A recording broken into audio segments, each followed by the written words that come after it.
Chapter 521 Desolate as Water. At this time, the other survivors who followed behind the RV also got out of the car, and when they saw Saya and Yuriko coming out of the RV, they couldn't help but surround them. One of the men in the center said, "Miss Saya, Mrs. Yuriko, Lord Gaocheng wants us to go to the survivor base. I think you should go with us." Saya and Yuriko just breathed a sigh of relief, and they could not help frowning when they heard the words. They searched the crowd and asked, "Where's Soichiro? Where is the survivor base?" The subordinate scratched his face, and suddenly knelt down towards the two of Yuriko. "I'm sorry, ma'am, we failed to protect Lord Gaocheng. What?" Yuriko and Saya Chichi exclaimed. Saya shouted, "What the hell is going on? What happened to my father? He is infected." The man knelt on the ground, not daring to get up, and the many survivors behind him bowed their heads. "No, it's impossible. It's absolutely impossible. Dad is so strong." Shay cried out in disbelief, shaking his head constantly. Tears rolled out. No matter how strong a person is, if they are bitten by a dead body, even if they just break their skin and see blood, the whole person will be instantly infected, and there will be no chance of survival. Saya clearly understood this point, but the news that her father was infected still made her a little unbearable. Yuriko hugged Saya lightly, her eyes full of sadness, and slowly said to the man kneeling on the ground, "Get up." That man just got up, his face full of shame, as a subordinate, but let the leader take a step ahead. "This is an incompetent subordinate." "Madam, what should I do now?" he stood up and asked in a low voice. Saya threw herself into her mother's arms and cried bitterly. Yuriko was also saddened, with tears in her eyes. She turned to look at Naruto and said slowly, "Let Naruto call the shots." Naruto was originally standing on the side, but he didn't expect Yuriko to throw the topic to himself, so he had no choice but to stand up and say, "We are also walking around aimlessly, and then we will find our parents along the way. Maybe we will end up in the end. I'll go to the survivor base." When the man heard Naruto's words, he stopped talking, nodded and said, "Yes," and said sincerely, "Then Mrs. Yuriko and Miss Saya will ask you to take care of them." "Well, I will." Naruto nodded. "I hope you can reach the survivor's base smoothly. Lend your auspicious words, esteemed strong man." After watching the survivors leave, Naruto asked everyone to get into the car. The tired, hungry and sleepy girls, after a simple meal, fell asleep on the sofa sleeper and seats in the RV. Saya, who was tired from crying, also fell asleep. In her sleep, she was still babbling non-stop, with sadness and fear on her face. Only Yuriko could not sleep peacefully. Soichiro's departure naturally gave her a big blow. The death of her husband and her worries about the future made this shrewd and capable woman full of confusion. In this apocalypse, no matter how strong a woman is, she can't always maintain her calmness in her heart. Putting her daughter gently on the sofa, Yuriko quietly stood up, got out of the RV, and went outside. At this time, the bright moon was hanging high in the night sky, but it was only a waning moon. Yuriko came to stand by the road, looked up at the moon, and let out a deep sigh. A sad emotion surrounded her. Naruto has been sitting on the roof of the car, lying on it and closing his eyes to rest. Today he also used a lot of ninjutsu, and the chakra in his body is also very depleted. Fortunately, these yin and yang chakras can automatically recover, but without the help of a woman under such circumstances, it is difficult to increase the upper limit of the total amount of chakra. The movement of Yuriko's going out awakened Naruto, who was slowly replying to chakra. At this time, the chakra in his body was almost recovered. When he opened his eyes and saw the back standing in the moonlight, he couldn't help but sigh slightly. Yuriko's back is still so elegant and noble, and her figure is as charming as ever. She has thin shoulders, a waist that is gripped tightly, as well as her pink yui hair and the hem of her short skirt swaying gently in the breeze, in the moonlight. The gesture of silent sadness is so pitiful. Naruto hesitated for a moment, but finally jumped out of the car, walked gently to her side, turned to look at her charming face draped in moonlight, and said slowly, why don't you go to rest? Yuriko slowly turned around and looked at Naruto. A trace of grief flashed in her eyes, but she didn't speak. Naruto knew that she was sad, so he stopped talking and stood silently with her. After a while, Yuriko suddenly sighed slightly. Naruto, go back and rest, you don't have to stay with me here. Seeing her finally speaking, Naruto couldn't help turning his head to look at her. Aunt Yuriko, you won't be able to hold on if you don't rest. She has been standing in this night wind for several hours, wearing this thin dress, and because of the battle with the dead body, the skirt was torn to the top of the thigh, and the night wind hit, a burst of a cold wind rushed into her body. But she seemed to be unconscious, and Naruto couldn't help frowning secretly. It's fine. Yuriko turned to look at Naruto and said softly, just leave me alone for a while. However, just after she finished saying this, she couldn't help but swayed slightly, her head dizzy, and a staggered foot fell to the side. Seeing this, Naruto couldn't help but be startled, and hurriedly stretched out his hand to wrap her slender waist in his arms. Aunt Yuriko.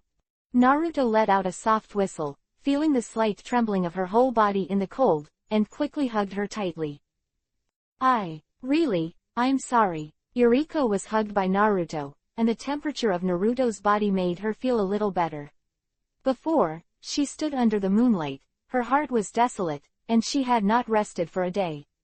The night wind had been blowing for so long, causing her to catch a cold accidentally. Just a little bit of movement made her head dizzy and she couldn't stand still. Fortunately, Naruto hugged her at this time, which prevented her from falling on the side of the road. Aunt Yuriko, you should have a good rest and stop thinking about it. Chapter 522 Fever. Yuriko held her smooth forehead with one hand and grabbed Naruto's shoulder with the other. Looking dizzy, when she heard his words, she frowned slightly. I'm causing you trouble, Naruto. You are so cold. Naruto hugged her tightly and said, let's go back to the car first. Yuriko felt the strength of Naruto's hugging her tightly. Yuhi's dizziness flashed slightly on Yu's face, and she nodded lightly. So, Naruto helped her into the RV. Fortunately, the car was still empty. There was still half of the small sleeper where Saya was sleeping, so Naruto held her jade arm with one hand and her with the other. The slender waist brought her there and let her lie down gently. Naruto found another thin quilt to cover her. Yuriko glanced at him slightly, and a strange look flashed in her eyes. Arriving in the car, Naruto also stretched out his hand to set up a barrier outside the car, and then leaned on a chair to rest.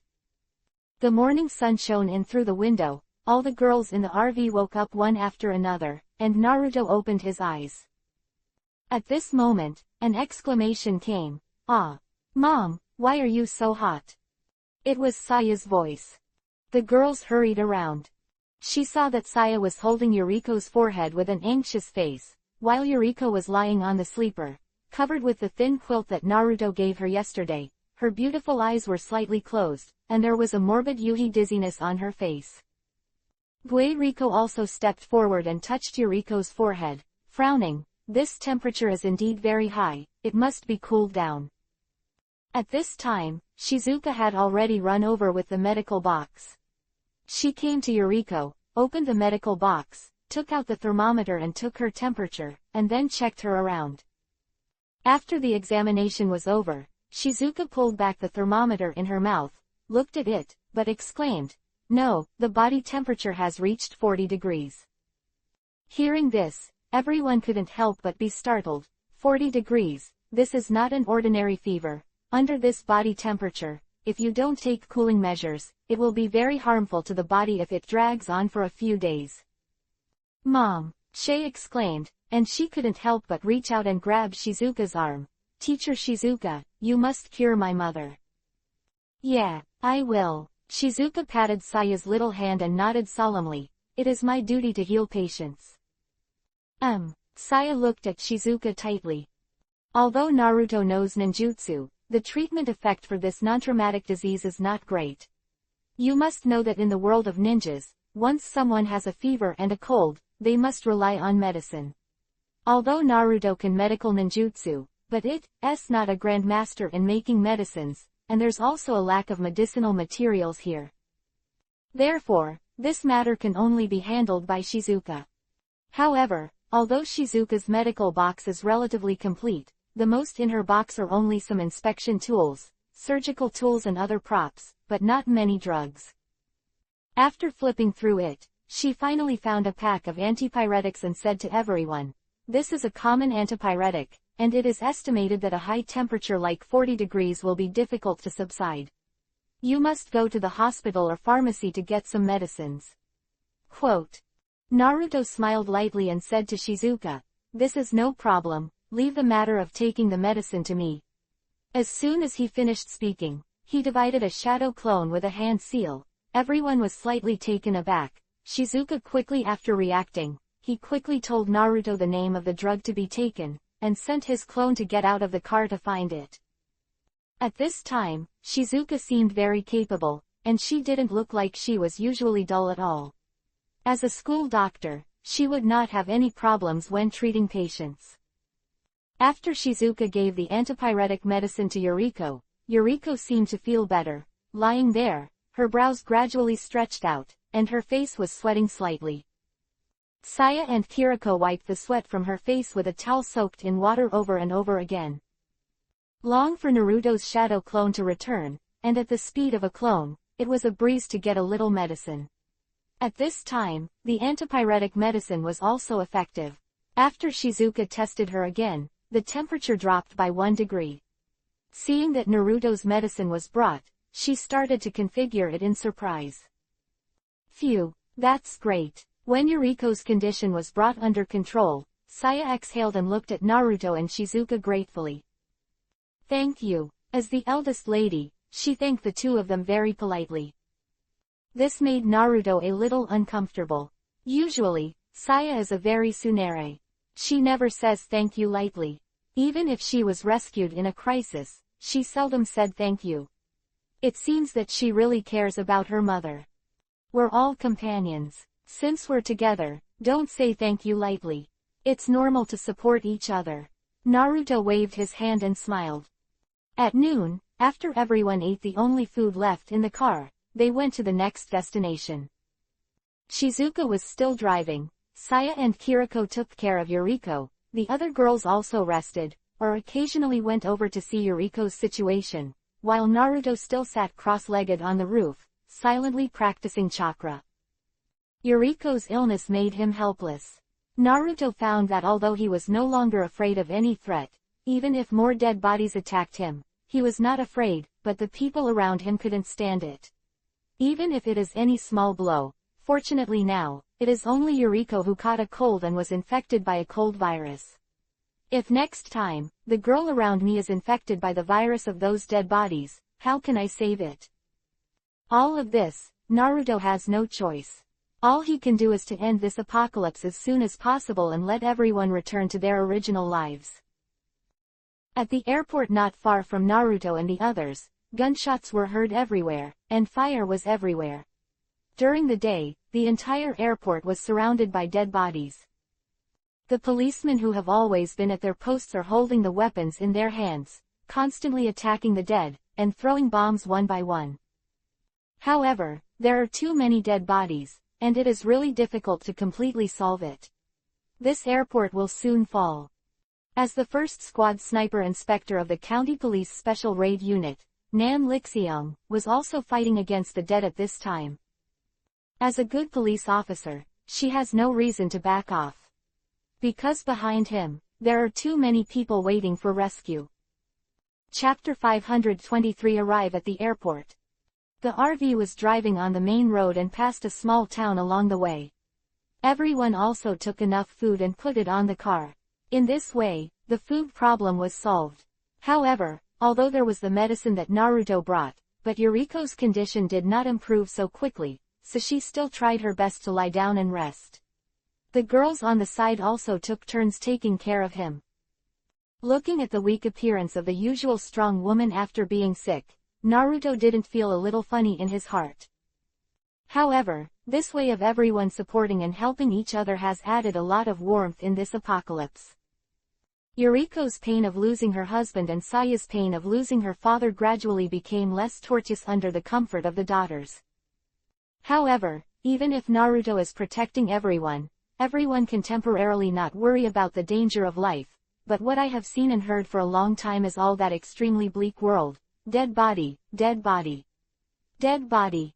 In addition to these, there are only struggling, mourning, unwilling, and desperate people dying gradually.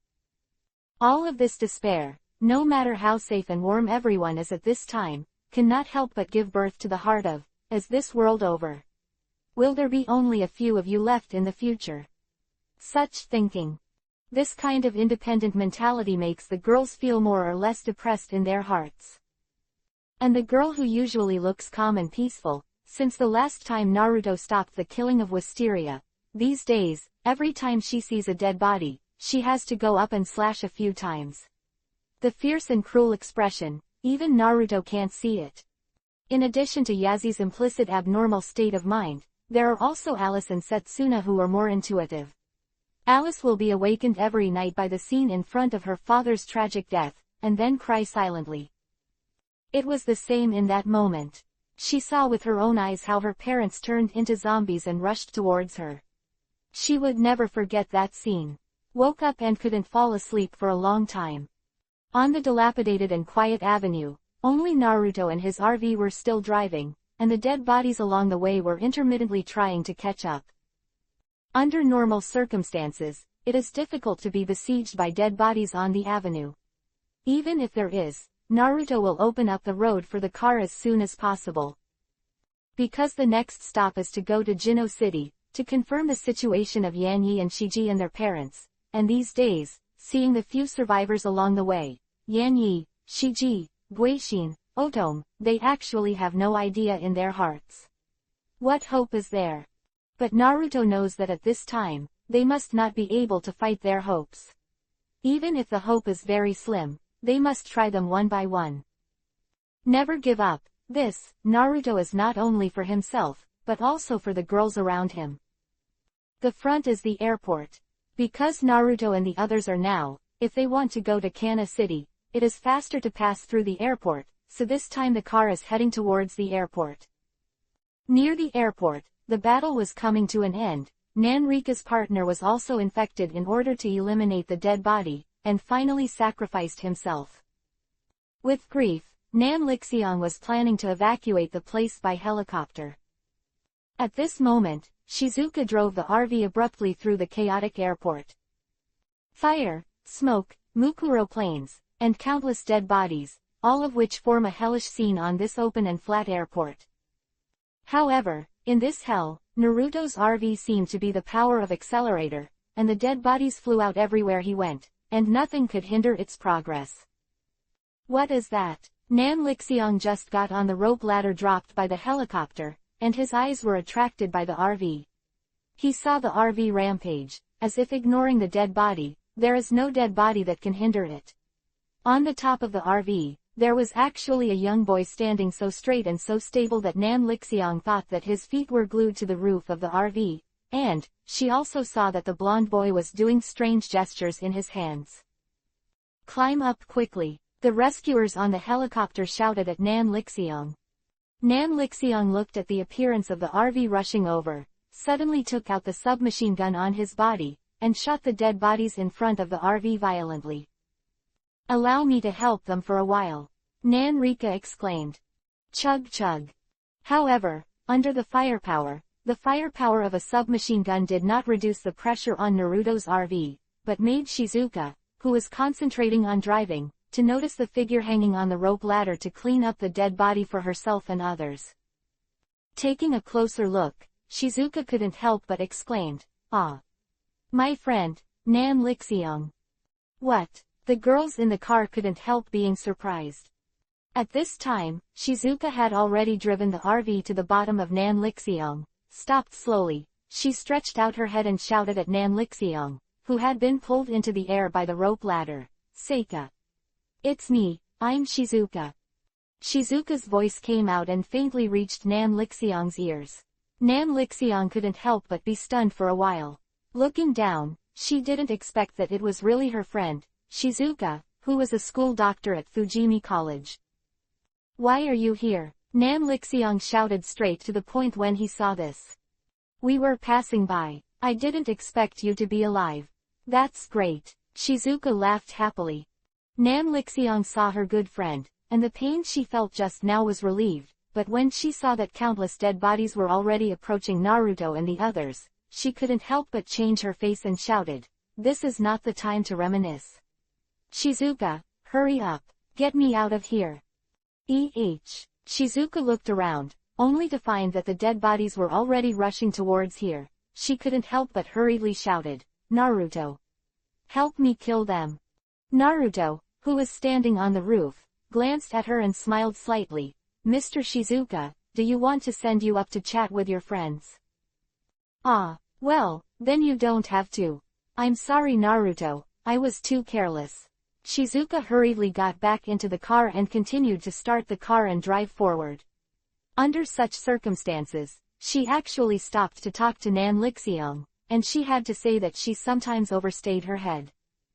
Naruto standing on the roof of the car, although he knew that Shizuka finally met with friends, but this situation is not the time to reminisce. After reminding Shizuka, he formed a seal. Chapter 524 Family of 4. The next moment, I only heard a light drink in Ming's mouth, and the wind surged around in an instant, and countless strong winds wrapped sharp wind blades, centered on the RV, and attacked in all directions. Nam Lixiang, who was in the air, still didn't understand what was going on. There was a gust of wind around her. She was hit by the aftermath of the gust of wind. She almost fell off the rope ladder. Fortunately, she grasped tightly enough at the critical moment.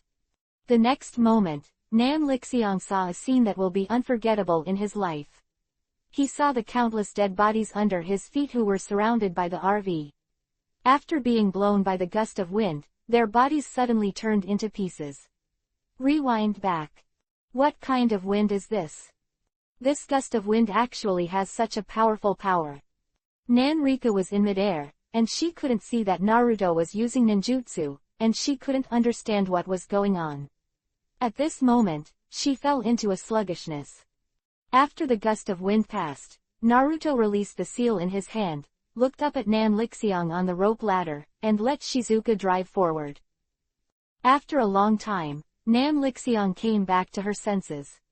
Seeing Shizuka's RV getting away, she couldn't help but shout in midair, "Where are you going next?"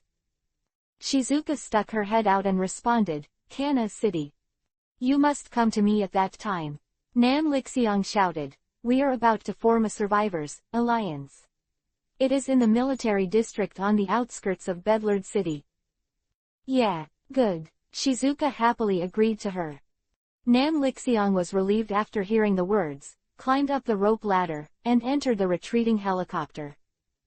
After entering, she couldn't help but ponder, what was the destructive gust of wind just now? Why did the wind blow up when the RV was about to be drowned by the dead? Could it be that someone is out of control? Who is it? Will there be such a capacity? In Nam Lixiang's mind, Naruto's tall figure could not help but emerge. Could it be him? Shizuka, who met her friend, finally drove out of the airport in her RV. Outside the airport, it was a long way to Kino City. Naruto is still standing on the roof, practicing while guarding against the attack of the dead. Soon the car arrived in the urban area of Jino without any danger.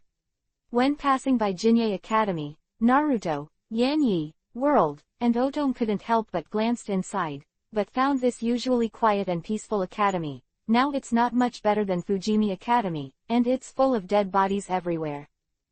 Seeing this, Yanyi and the others became even more nervous and worried. After all, it has been several days since the crisis broke out. In these days, almost all people have become dead bodies, and very few people have survived. Finally, the RV arrived at the first stop, Yanyi's house.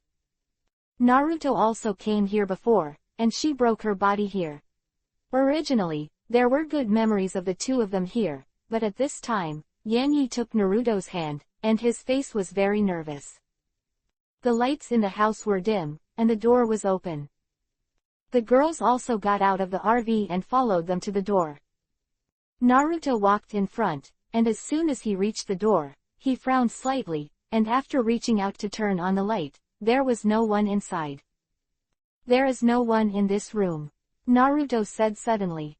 Yan Yi's body trembled slightly. She ran around the house in disbelief. Her parents' room, warehouse, and attic were all searched. In the end, there was really no one there. How could this be? If parents and the others are okay, they should go back home. Yan Yi said anxiously to Naruto. Naruto frowned and thought about it. In fact, not only him, but also the girls around him already thought that Yan Yi's parents might become dead bodies and wandered elsewhere. However, before seeing Yan Yi's parents with their own eyes, everyone would not. After coming to a conclusion, he reached out and held Yan Yi's thin shoulders, and comforted softly, "It's possible that they followed the survivors to other places. Maybe they have already gone out to find you and Gui Shin." Yeah, Yan Yi, heart, don't be in a hurry, there is still hope if you haven't found proof, don't worry too much.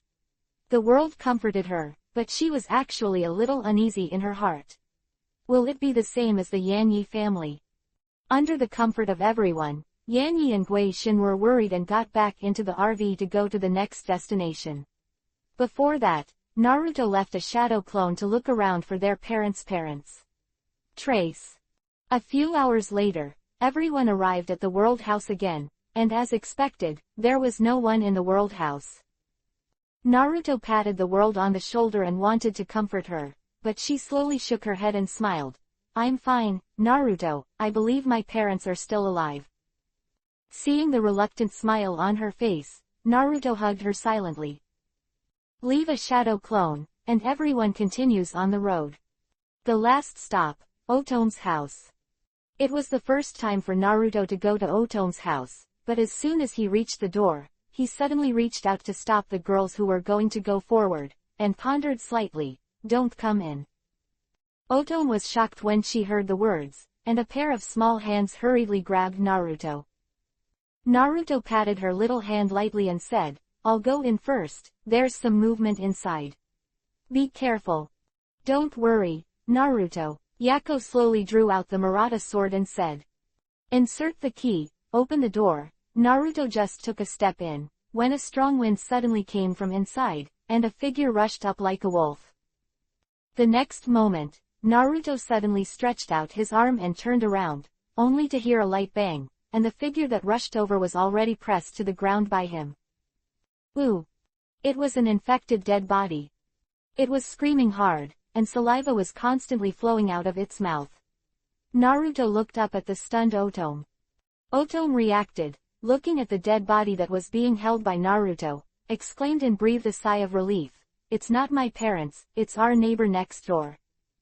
Naruto stretched out his fingers and gently pressed against the dead body's forehead. The next moment, a small wind blade formed at the tip of his fingers, and flew out with a puff, penetrating the dead body's head. The dead body shook for a while, and finally stopped moving. Standing up, Naruto felt it carefully, and found that there was no dead body inside. He couldn't help frowning and said, "Otome, I'm afraid your parents are not here anymore." "Really? Then, let's leave." Otome was stunned for a moment, then said with a slight sigh. She knew that if her parents were not at home, the chances of surviving were too small. Chapter 525 Have a Picnic. Quiet night, the moonlight is as cool as water. On the outskirts of Jino City, Naruto and his RV parked at the intersection of a road leading to the township. All the girls got out of the car and breathed in the fresh air of the suburbs. There was silence all around, only the intermittent chirping of insects sounded in the surrounding grass. Naruto also got out of the car. Seeing that everyone was holding the food brought from the supermarket to eat, he quietly reached out and made a seal, and sent a shadow clone to leave quickly and enter the forest not far away. After searching in the daytime today, have the parents of Yan Yi, Gui Shin, Shiji, and Otome been found, and Naruto's just retracted shadow clone information, there is no news about their parents. This made Yan Yi and the others even more worried. After a while, Naruto's shadow clone came back with a fainted big boar in his hands. I have to say that it is a very lucky thing to be able to catch a wild boar in this suburban forest. After clapping his hands and attracting the attention of the girls, Naruto smiled and said, "Do you mind changing your taste?" Huh. All the girls couldn't help but stare at Naruto's side, only to realize that there was a big wild boar lying around him. Ah, what is this? Alice trotted over with Jiku in her arms, pounced on Naruto's side, and said coquettishly with a pair of beautiful big eyes. "This is the delicious food I just caught." Naruto reached out and touched her head. Huh, it's a wild boar. Shizuka followed, and a pair of jade hands gently covered her mouth and exclaimed in surprise, "It's amazing." "Naruto, do you want us to eat wild boar? What are you, this guy? When did you get it?" "Teacher Shizuka, have you forgotten that Naruto has the ability to clone?" Saya stepped out of the RV. She supported her mother Yuriko with one hand, her eyes on the wild boar, and said happily to Yuriko, "Mom, you are in your body now. Much better, right? I'll have fresh cooked meat to eat later." After a day and a night of cultivation, Yuriko's fever has subsided, but her body is still a little weak. She was helped by her daughter to get out of the car to breathe the fresh air. She heard this and shook her head slightly and smiled. "I can't eat pork now, it's good to have vegetables." Then Alice, go and dig some wild vegetables for Aunt Yuriko." Alice ran over and shouted when she heard Yuriko's words. "It's so cute, Alice, but you have to be careful." Yuriko was moved, she reached out and stroked Alice's tender face. Naruto's clone smiled and said, "I'll go with her." "Yeah, Big Brother Avatar is so good." Alice took Naruto's avatar's big hand and ran to the grass by the roadside to find edible wild vegetables. Yuriko gave a wry smile and glanced at Yanyi World and the others who were silently sad. "Alice is really strong. She lost her parents, but she is still so optimistic and positive," she said intentionally or not. Yanyi and the girls couldn't help being shocked. At this time, Yako walked over to Naruto and said to him, "Do you want me to help? I happen to have tools here." She took out Murata's sword and smiled slightly. "It's rare to have such good game, but I can't wait. I want to try it. I'm going to prepare the ingredients." Hiriko pulled Miyamoto Ray and ran into the RV, pulling out some seasonings. Mommy also said that she was going to find some dry wood to make a fire. Yanyi and the girls also reacted at this time, and they all went to help Mommy. Seeing the girls busy preparing, Naruto couldn't help showing a smile. Even if the world has lost the mind to be entertained, as long as you find something interesting to do, at least everyone will no longer feel bored and hopeless. After a while, all the materials were ready, and even Alice came running with some wild vegetables. At this time, the night wind was blowing, and the air did not have the bloody and rotting corpse smell of the dead bodies in the city. Under the moonlight, everyone sat around, waiting for Naruto and Yako to handle the wild boar and bring it over. Although Yazi was very decisive when it came to killing people, it was really embarrassing for her to kill pigs, even though she asked for help herself. Seeing her holding the Murata sword in her hand and not knowing where to start, Naruto couldn't help shaking his head and laughing. Yaziu's face slightly turned Yuhi. She glanced at Naruto angrily, and sighed helplessly. "I'm so sorry, Naruto, come on." As the eldest lady of the Poison Island family, she has never done anything. "Haha, senior sister Yazi, it's rare to do something you can't do." Naruto couldn't help but tease. This kind of thing is more difficult for me than practicing a set of advanced swordsmanship," Yazi said with a Yuhi expression on his face, "but I'm very good at cooking." Looking at her eagerly arguing for herself, Naruto realized that Yako-senpai also has such a lovely side, a completely different side from the previous killing with the dead body. He thinks that such a child is also very exciting. After laughing, Naruto prepares to deal with the wild boar. "Do I need a knife?" Yako looked at Naruto curiously, not knowing how he would start. After all, he was cancelled by him just now, and he was a little unwilling. Shaking his head, Naruto smiled and said, "I have my own way." "No need for a hand seal, Naruto just stretched out his hand and wiped it back and forth a few times on the wild boar's skin. All the hair on the wild boar fell off immediately, and then he slightly condensed chakra, and condensed a sharp stick on his hand. Xiao Fengren, after cutting the wild boar's abdomen open, stretched out his hand, and a stream of water spurted out, washing away the internal organs of the wild boar, and then controlled the water flow to surround the whole wild boar, inside and outside. Washed clean. Seeing Naruto's method of dealing with wild boars, Yako couldn't help being stunned for a while, but she never thought that the special ability Naruto used to kill the body could still be used like this. Simply amazing. Naruto, I have to admire you, Yako said with a slight smile. Naruto smiled back, and then continued to skillfully clean up the wild boar. After 10 minutes, he carried the whole wild boar that had been disposed of, and came to the girls with his son. At this time, all the girls had already put up an iron shelf on the spot. They had watched Naruto's performance from a distance before, and they were so excited that they couldn't wait for Naruto to put the wild boar on the shelf. That's great. Let's start roasting suckling pigs. The girls cheered, and then Kiriko lit the firewood under the shelf, and the flames were burning brightly, roasting wild boar. There were also warm smiles on the faces of the girls. Chapter 526 Lick and Lick. More than a dozen people gathered around, roasting wild boars, and the firelight set off the glowing faces of the girls, Yuhi, and they all looked extremely beautiful. Naruto sat next to Yako and Alice. Yako sat there, focused on helping to turn the roast pig, and Alice was lying in Naruto's arms, teasing Jiku. After a while, the wild boar was finally roasted, and the fragrant smell spread everywhere. Kiriko added some seasoning, and then washed the wild vegetables that Alice dug up and sprinkled it on top, making it even more delicious. The whole pig was roasted until it was smooth and tender, which made people gluttonous. Alice couldn't bear it any longer. After getting up from Naruto's arms, she ran over to eat.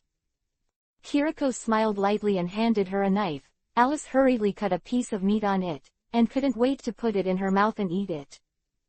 Oh, it's delicious, Alice exclaimed with joy. When the girls saw this, they couldn't help it, and they all got up to cut the meat to eat. Guerrico waved his hand, stopped everyone, and said with a smile, "Everyone has it, don't worry, I'll cut it for everyone." Saying that, she took a knife and used a pot to cut the meat from the big wild boar piece by piece and handed it to everyone. "Thank you, Auntie Kiriko," the girls all thanked them. Naruto also took a piece of meat, took a bite, and exclaimed, "It's been a long time since I've eaten such delicious meat." He still remembered that when he was in the Hokage world, he often caught some game to eat during the mission, and he hadn't eaten it for a year. All the girls also thought it was very delicious, and even Yuriko, who had refused to eat meat before, couldn't stand the temptation. She was tempted to eat it. Holding the bowl, Alice sat back next to Naruto, tearing off a small piece of meat and handing it to Jiku, while tasting it herself. Oops! Suddenly, the piece of meat in Alice's pot fell off accidentally, just fell into Naruto's hand, and was caught by Naruto. "Ah, I'm sorry, big brother Naruto, I've messed up your hands." Alice hurriedly put down the basin and apologized. Naruto smiled slightly. "It's okay, Alice, I'll just go wash it." Suddenly, Alice grabbed his clothes and said with a smile, "No need, Naruto big brother, I'll clean it up for you. Such delicious meat can't be wasted." She took Naruto's big hand and asked him to put the meat back into the pot, and said with a smile, "Big brother Naruto, your hands should be clean, right?"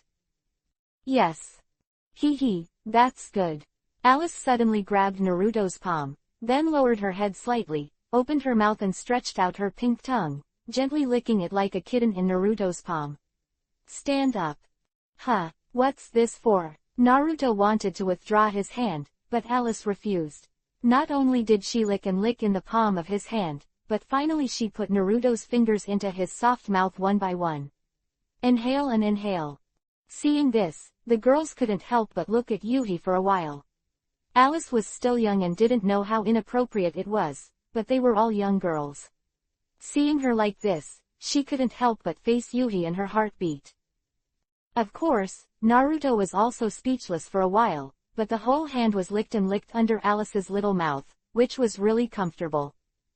After licking for a while, Alice raised her head with a slight panting.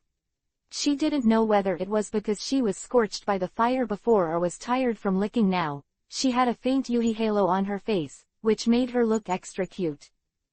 "Big brother Naruto, it's clean now," Alice said proudly, as if asking for credit.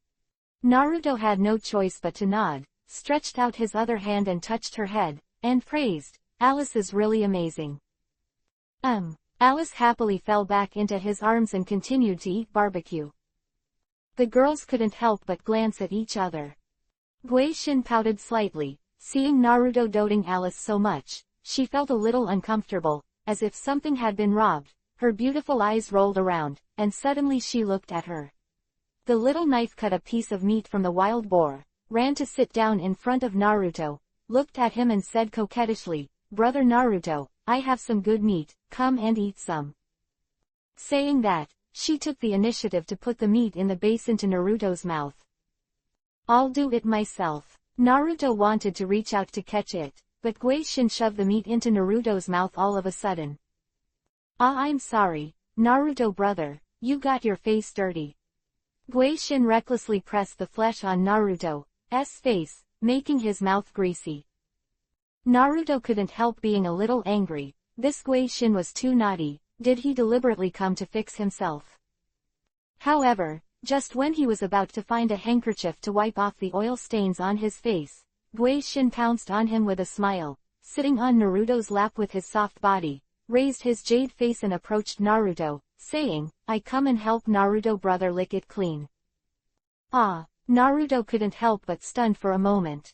At this moment, Guixin stretched out his tongue and licked Naruto's face. Hey! Naruto only felt that his face was itchy from being licked by her soft and slippery tongue, and Guixin kept lingering on Naruto's lips, making him she didn't even dare to open her mouth, otherwise her little lilac would enter her mouth at once. Wouldn't that just turn into a wet kiss? By the way, this is already a strong kiss, right? Naruto wiped his sweat secretly. Guixin is so naughty, don't you know that doing this will easily lead to misunderstandings? Besides, doesn't she even know this at this grade? I haven't licked it clean yet. Guixin's soft cloves started from Naruto's lips and kept licking on his face little by little, giving Naruto a strange feeling. Yanyi was speechless for a while watching. This sister is so outrageous, how can she do this under everyone's eyes? This is obviously teasing my brother-in-law. Naruto is also true, actually indulging Guixin so much. At this time, the others were also watching Guixin unscrupulously lying on Naruto's chest, raising his face, sticking out his fragrant tongue and constantly sliding on his face, feeling a little strange in their hearts. Especially the girls who have already had a relationship with Naruto. All of them have yuhi faces at this time, and their bodies are a little hot. No way. If it goes on like this, I have to lose my temper. Being licked by Guixin like this, Naruto couldn't help but feel restless. Chapter 527 Bad for Me. At this time, Guixin was also leaning against her brother-in-law's chest with Yuhi's face, and her fragrant tongue slid back and forth on Naruto's lips, feeling the strange excitement, and there was an inexplicable emotion in her chest that could not be spoken. Moreover, the more she touched Naruto's lips, the more and more she felt that she couldn't let go, just looking forward to kissing Naruto like this all the time. Seeing Guixin, who was already immersed in it, all the girls around couldn't help but look different. Gueriko secretly covered her mouth and smiled, and whispered, "Young is really good." Guixin must have been taught badly. Miyamoto Rei muttered, but she had heard her sister Yanyi and the world messing with Naruto in a room. As Yanyi's younger sister, the one who can bring her down is naturally her elder sister. Yanyi was very innocent, but looking at the intoxicated Guixin, she seemed to understand something in her heart, and could not help but let out a silent sigh. After a while, Guixin left Naruto's body. At this time, her whole body was softened slightly, with a yuhi wave on her face. Seeing all the girls around her staring at her strangely, he lowered his head and returned to his sister's side to sit down, his heart still beating violently. Naruto licked his lips, which seemed to still retain the aroma of Guishin, and a flame was stirred in his heart. Really, although Guishin is only a junior high school student, her body has already developed a little bit. The feeling when she was leaning on her body just now made Naruto feel like she wanted to push her. Impulse. Fortunately, it was only a fleeting thought, and after that, Guishin would no longer be able to make further progress, which made him not make a mistake. Naruto, who had already been aroused by desire, couldn't help but feel hot in his heart. Seeing that all the girls were looking at her with strange eyes, she quickly got up and said, "I'll go to the river to wash my hands first." Run away. After Naruto came to the river, he squatted down and scooped up water and washed his face. The cool feeling calmed his mind a little. There were intermittent laughter from the girls behind them, and I didn't know what they were talking about. Gradually, as it got late at night, everyone ate a delicious roasted wild boar. Everyone was full and was now asleep in the RV. Naruto still sleeps on the roof with his eyes closed. For him, it doesn't matter where he sleeps. With chakra body protection, he is not afraid of catching a cold. His physical fitness has become tougher with increasing exercise. With his ability, he could just find a big tree and lie down and sleep. While sleeping, Naruto felt a movement from the RV. He woke up immediately, opened his eyes slightly, but saw a figure quietly get out of the car. Naruto was stunned when he saw this. Is it Guishin? I saw that after she got out of the car, she suddenly tried to crawl along the window, but because she was short and not strong enough, she couldn't get up after a long time. Naruto couldn't help shaking his head and laughing. What the hell is this girl doing? Shin, what are you doing?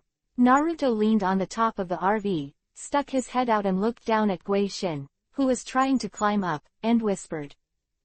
What? Seeing Naruto suddenly, Guishin couldn't help exclaiming, and she was so frightened that her hands loosened and her body fell down. As soon as Naruto stretched his arm, he instantly grabbed her jade arm, pulled her up, and onto the roof of the car. Looking at her slightly undulating small breasts, Naruto said strangely, Shin, what are you doing on top of your sports car when you don't sleep at night?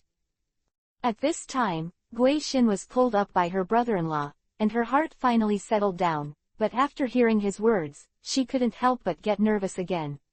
Naruto caught a current, and at this time he had to say falteringly, I can't sleep, I want to talk to you. Saying that, she suddenly summoned up the courage to put herself into his arms, and a pair of jade arms wrapped tightly around his waist. Shin, this can't be done. If you don't sleep, you'll be out of energy tomorrow. Naruto pinched her little Chong's nose. But I just can't sleep. Guishin said coquettishly. Why don't you hold me to sleep, Naruto brother? I can definitely fall asleep with you. You and I will catch a cold when you sleep here. Naruto gave a wry smile. Hee, it's alright. That's it. Guishin's face suddenly showed a sly smile. She reached out and lifted Naruto's clothes, and then her whole head went straight in. After a while, her body was completely inside. Under Naruto's clothes, it was tightly attached to the skin of Naruto's chest. I won't catch a cold if I hide under your clothes, Guishin said with a smile, sticking her head out of Naruto's neckline. Looking at the stretched-out clothes, Naruto couldn't do anything about this mischievous Guishin. He felt that her soft and tender body was sticking to his body, and he felt a little strange in his heart. Shin, it's hard for me to fall asleep like this, Naruto said angrily and hilariously. Why? Guishin smiled mischievously. I think Naruto brother is very warm. Stop talking, I'm going to sleep. After speaking, she really closed her eyes and stopped talking, but pressed her cheeks tightly against Naruto's chest, listening to his steady and powerful heartbeat. However, Naruto's heartbeat suddenly became faster. Guishin quietly opened her beautiful eyes, glanced at Naruto secretly, and whispered, Brother Naruto, what are you thinking? Your heartbeat is so fast. Naruto said helplessly. Shin, can you move your thighs away first? Huh. The heart couldn't help but froze for a moment, and immediately moved his body with a slightly Yuhi expression on his face, and said coquettishly, Brother Naruto, you are so bad. Naruto has the urge to beat her ass. This girl is so naughty. Is she deliberately trying to fix herself? Or are you tempting yourself? Just go to sleep. Why do you put those two delicate jade legs between her crotch, and also clamp her brother with their tender legs? Doesn't she know anything about it? He lowered his head slightly, looking at the moonlight. Gui Shin raised his head and looked at his beautiful eyes, which seemed to have some special meaning in it. Ming Shin Chunin couldn't stop moving, and said in a slightly low voice, Shin, this time, you are the first to ask, am I doing something wrong? When Gui Shin heard the words, an inexplicable light flashed in his eyes, and he whispered, Then Naruto brother, will you do bad things to me? Chapter 528 You want to help me too. Naruto was stunned for a moment, but saw Gui Shin's big black and shiny eyes as if there were water waves flowing, and there were bursts of micro-yuhi on the face as white as jade. Brother Naruto. Gui Shin suddenly stretched out her head, opened her cherry lips lightly, and came up to Naruto's mouth. I want to kiss you. She slowly closed her eyes, and the next moment, her soft lips were already printed on Naruto's mouth. Naruto was shocked, but he didn't expect Gui Shin to attack him. Originally, he just thought that Gui Shin was being naughty, but now seeing her in such a gesture, he suddenly realized, does this girl like her too? Just when Naruto was stunned for a moment, Gui Shin quietly stretched out his sweet tongue, learned the actions from adult comics and adult movies that he had seen before, entered Naruto's mouth, and kept sucking. The soft cloves kept stirring in her mouth, soft and smooth, with a pleasant aroma, and the body fluid flowing out of her mouth also seemed to have a sweet taste. Youthful and enthusiastic, Naruto's body became hot, and the bathing fire that she had hooked up long ago was burning again at this moment. Brother Naruto. After a while, Gui Shin left Naruto's mouth, and a crystal thread was drawn from her mouth. Shiyuhi gasped and breathed slightly, her first such a bold counterattack. Brother-in-law, this gave her a strong sense of excitement. Heart, you are. Naruto stretched out his hand to wrap her slender waist and frowned slightly. If you do this again, the consequences will be at your own risk.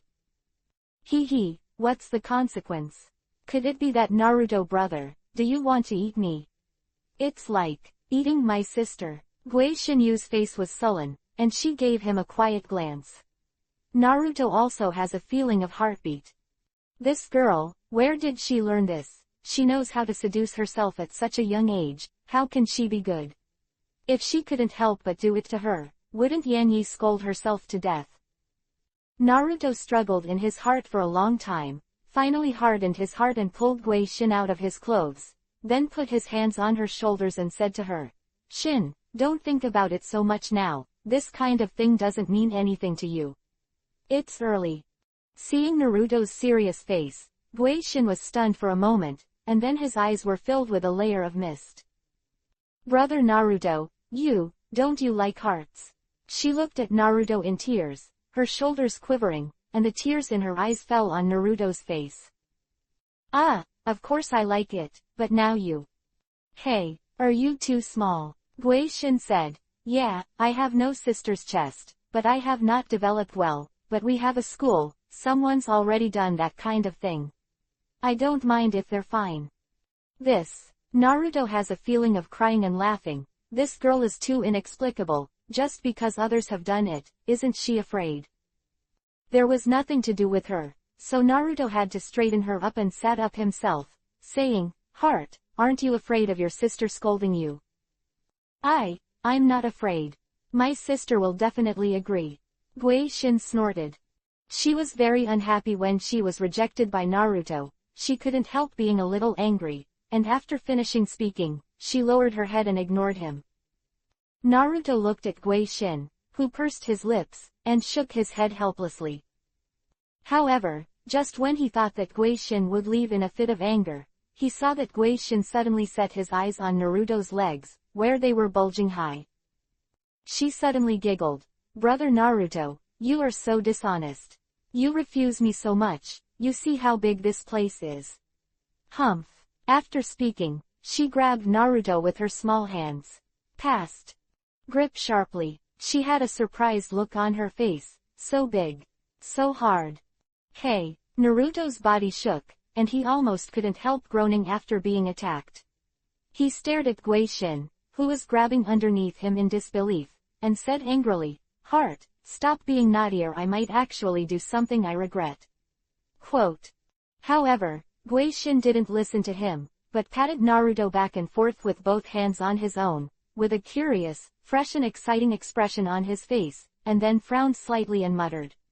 It's so big, it's really hard to put it in, maybe it will really be broken. How can I do this? She held Naruto's underside with both hands and meditated there. When she raised her head, she suddenly saw Naruto's eyes full of ashes, and she couldn't help but startled. Ah, sorry Naruto brother, you must be having a hard time right now. Nonsense.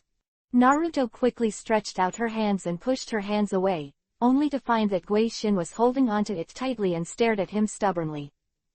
Brother Naruto, since you're uncomfortable, wouldn't it be good for me to help you? Guishin suddenly giggled, quickly opened Naruto's zipper, took out the thing, and muttered, I'm not worse than my sister. Then, she opened her small cherry mouth and took a gulp toward Naruto. Go, go, go. On the roof of the car, Naruto sat there, holding Guishin's head in both hands. Guishin leaned over and lowered his head, eating non-stop at his place. After a long time, Naruto was made to ejaculate by Guishin's jerky movements. His body jolted violently, and he couldn't care anymore, and shot everything into Guishin's mouth. Cough cough cough. Guishin's mouth was small, and Naruto's object was too big. When she ate it, she put the whole stick in her throat. When Naruto shot like this, she was choked and spit it out in a hurry. Sitting there and coughing. Brother Naruto, why didn't you tell me? I almost choked to death. After coughing for a long time, Guishin cried out in dissatisfaction. Naruto smiled. Who asked you to come here in the middle of the night to tempt your brother-in-law? This is considered a punishment. I hate it. Guishin stretched out her jade hand and patted him, and Yuhi said with a sullen face, I'm sick to death. Brother Naruto, you have to help me too. Under Naruto's stunned gaze, Guishin suddenly took off her skirt and the wet panties to her feet. Then she stood up and faced Naruto who was sitting there. Walked over. Chapter 529 Sly Guishin. The scene in front of him made Naruto almost bleed. Under the reflection of the moonlight, crystal droplets continued to flow down between Guishin's legs, and there was even a faint fragrance of virginity. Brother Naruto, you have to help me too. The next moment, Guishin opened his legs and sat directly on Naruto's face, aiming the crystal-filled place below at his mouth. Hey, Naruto was about to speak when he was caught between her legs. It was the first time that a girl sat on his face. At this moment, his mood was indescribable, but the soft and mysterious place in Guishin exuded a mesmerizing smell, and his mouth was filled with tears. The liquid there was soaked, and the indescribable good smell was all over the nose. Naruto brother. Guishin Zhao's body shook, and the feeling of touching Naruto's mouth below made her almost unsteady and fell down. Naruto was already stunned. His head was tightly clamped by Guishin's jade legs. Smelling her unique fragrance and feeling the sparse fur, his heart seemed to be shocked. Sudden. A scream came from below. Heart, what are you doing? Guishin and Naruto were shocked at the same time, and their bodies quickly separated. Then, Naruto saw Yanyi standing outside the RV, raising his head and looking at himself and Guishin in disbelief. Sister, Guishin exclaimed softly. A shy and embarrassed expression suddenly appeared on his face. Yanyi couldn't speak, she just looked at her sister and Naruto without speaking, but there was helplessness in her eyes. Sister's mind, how could she not know these days? Everyone has been together, and every time she talks about Naruto, she can see how excited her sister is, and on weekdays, her sister Guishin is also very attached to Naruto, even more than herself. Naruto also felt embarrassed for a while. He and Guishin were doing such a hurry here, but Yanyi found out. Although the cause of this was Guishin, if he could be more firm, he would not be able to occur. However, it all happened after all. Naruto has nothing to say now. Reaching out to help Guishin put on her trousers and skirt, she hugged her delicate body and jumped gently, dropped to the ground, and looked at Yanyi. Sister. As if the child who did something wrong was caught by the parents, Guishin bowed her head and came to her, apologized deeply to her and said, I was wrong, you have to fight, just hit me. It's not about Naruto's brother. It's all my own fault. It was me who seduced Naruto's brother. When Naruto saw that she was so honest, he couldn't help but treat her differently. Guishin was so brave at such a young age, how could he, such a big man, let her shoulder the burden alone? After thinking about it, he said, Yanyi, it's my fault. If it wasn't for me, I wouldn't let my heart be like this. When Yanyi saw the two who confessed their mistakes, her heart was very complicated. She glanced at Naruto resentfully, and said to Guishin, forget it, Shin, I don't blame you anymore, you are my sister and like Naruto. If you do, you don't have to do this. Even if you really want to be his woman with me in the future, I will not disagree. When Guishin heard this, she suddenly raised her head and burst into tears. Really? Big sister? Yanyi hesitated slightly, and finally nodded. Yeah, that's great. Big sister, I love you to death. Guishin suddenly cheered, and changed her face when she confessed her mistake, her face full of excitement. In the future, I can be with my sister and Naruto brother forever. Together. Looking at her sister who suddenly became excited, Yanyi couldn't help but be stunned for a moment. Looking at her face again, where is the remorse from just now? It was obviously faked before. The words that were put together immediately became angry, and reached out to pat Guishin on the forehead, but Guishin suddenly jumped behind Naruto, preventing her sister from chasing him. Yanyi was angry. This sister was so bad. She deliberately pretended to be pitiful, but deceived herself to say such words. At this time, Naruto also felt helpless for a while. Guishin, this ghostly girl, really convinced her. Seeing the two women chasing and fighting around him, he couldn't help but smile. The next day, everyone continued on the road, and Guishin was still asleep in the RV. Last night, she boldly attacked her brother-in-law and lied to her sister to make a promise. She was so excited that she didn't fall asleep until just now. Yuriko's body has improved a lot, and now she has almost recovered 80%. After eating a meal last night, it seems to be very helpful for her recovery. Next, you have to go to the next destination. After discussion, Naruto finally decided to go to the military area around the city of Bedlard as mentioned by Shizuka's friend Nanrika. Because a human survivor base has been initially established there, once you go there, you may be able to find the whereabouts of the parents of the girls. Moreover, there are many resources in a place with many people. Naruto has always wanted to find out the cause of the dead body infection. Let everyone get back to normal. Because only relying on his own strength, if you want to do this, you don't know it will be the year of the monkey. The power of modern technology should not be underestimated. He believes that with the power of technology, it may be easier to find the source of all dead bodies. Of course, in addition to this, he can also choose another way, which is to improve his strength to ultimate, and take the girls to live in the world of Hokage, but in that case, let's not talk about being able to cross what are the odds of past success and whether the girls will fit in with life in the world of Hokage is also a question.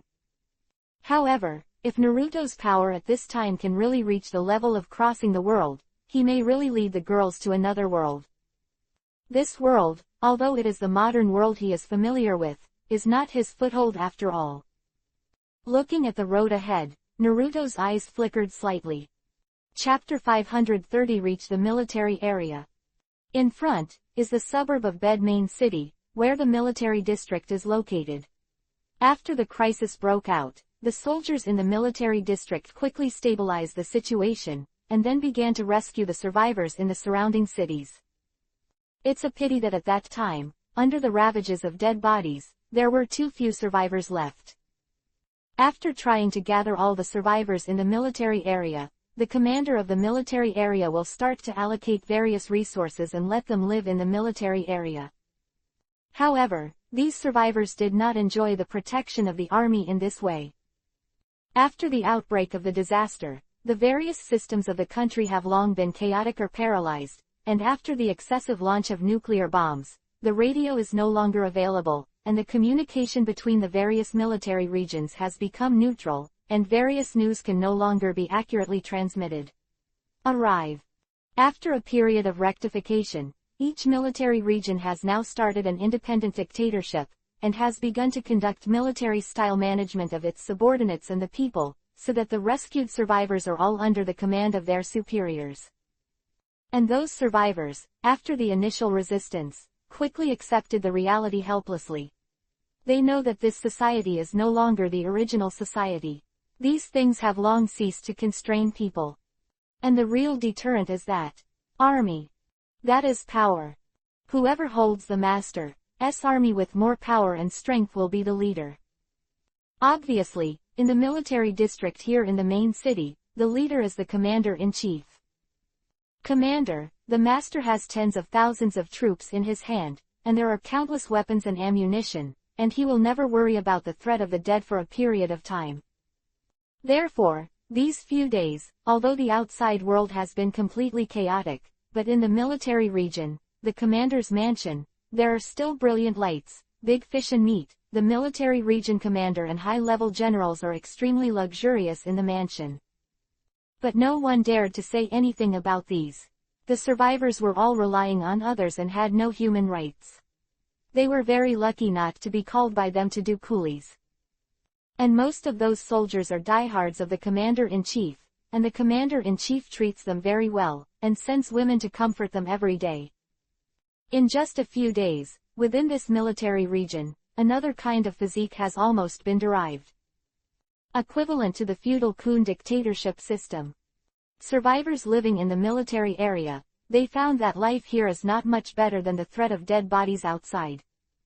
Strong men were all drawn to become soldiers, while beautiful women either stayed at home and waited for the little grain that was delivered every day, or they were not reconciled to such days and began to sacrifice their looks to those generals. Send condolences, of course, with your own body. Moreover, in order to stop the tide of the dead, the rulers of the military region have not always been greedy for enjoyment. They have also formulated a series of measures, such as casting a tall barrier outside the military region to block the dead. And these barriers are now for the survivors to build. Everyone must contribute, otherwise they are useless people. This is what the commander-in-chief of the military district requires from everyone. We don't accept useless people. At the entrance of the military area, two soldiers standing guard looked at the two old couples who could no longer straighten their waists, and said coldly. Next to the two old people were several young survivors, one of whom was very young and beautiful. She couldn't help but say angrily, "Why don't you accept these two grandparents? Isn't your army serving the people? It's the end of the world now, and the resources in the military region are tight. How can there be any materials wasted on this old guy?" A soldier snorted coldly. Another companion also said, "Yes, now the dead are rampant, what we need is combat power and useful people. If you say what use these two old guys are, we may be able to let them in." The group looked at each other, speechless for a long time. These two old people, both retired university professors, were fortunate enough to have the help of the young survivors around them when the disaster broke out, so they survived and came here all the time. Damn, are you still considered a soldier of the country by doing this? The beautiful woman was wearing a police uniform, looking young and capable, and her beautiful face was full of anger. "Sorry, we just obey the orders of our superiors," said the two soldiers. "I want to see your superiors." The young woman's identity is also a good policeman. Along the way, although she has seen many human distortions and evils displayed by human beings when they face the despair of death, she always believes in this. There is still fairness and justice in the country's military. Before that, she thought so. However, the words of the two soldiers at this time made the little hope in her heart vanish. In this world full of dead bodies, there is no way for ordinary humans to go. Could it be that even this military region can no longer accommodate everyone? If you want to see our superiors, you can come first, but the two of them can't. The two reached out and stopped the two old men. The policewoman and several survivors around her couldn't help frowning. Suddenly, the policewoman suddenly pulled out the pistol from her waist and slammed it against a soldier's forehead. "Put them in," she said coldly. The soldier was startled, and immediately stood there and didn't dare to move. At this moment, a few deep shouts came from behind the policewoman, "Put down the gun." Kakaka. Behind the policewoman suddenly there were several dark muzzles. They couldn't help but look surprised. "It's a patrol. Put down the gun. We will let you in because you are a police officer, otherwise, don't blame us for being ruthless," the patrol captain said coldly. Policewoman bit Kiba slightly, glanced at the other survivors beside her, and finally put down her gun in a slump, sighed slightly, and said to them, "You go first, I'll stay with the two old people." "How does this work? Officer Kawashima, we finally got here, we can no longer drag you down."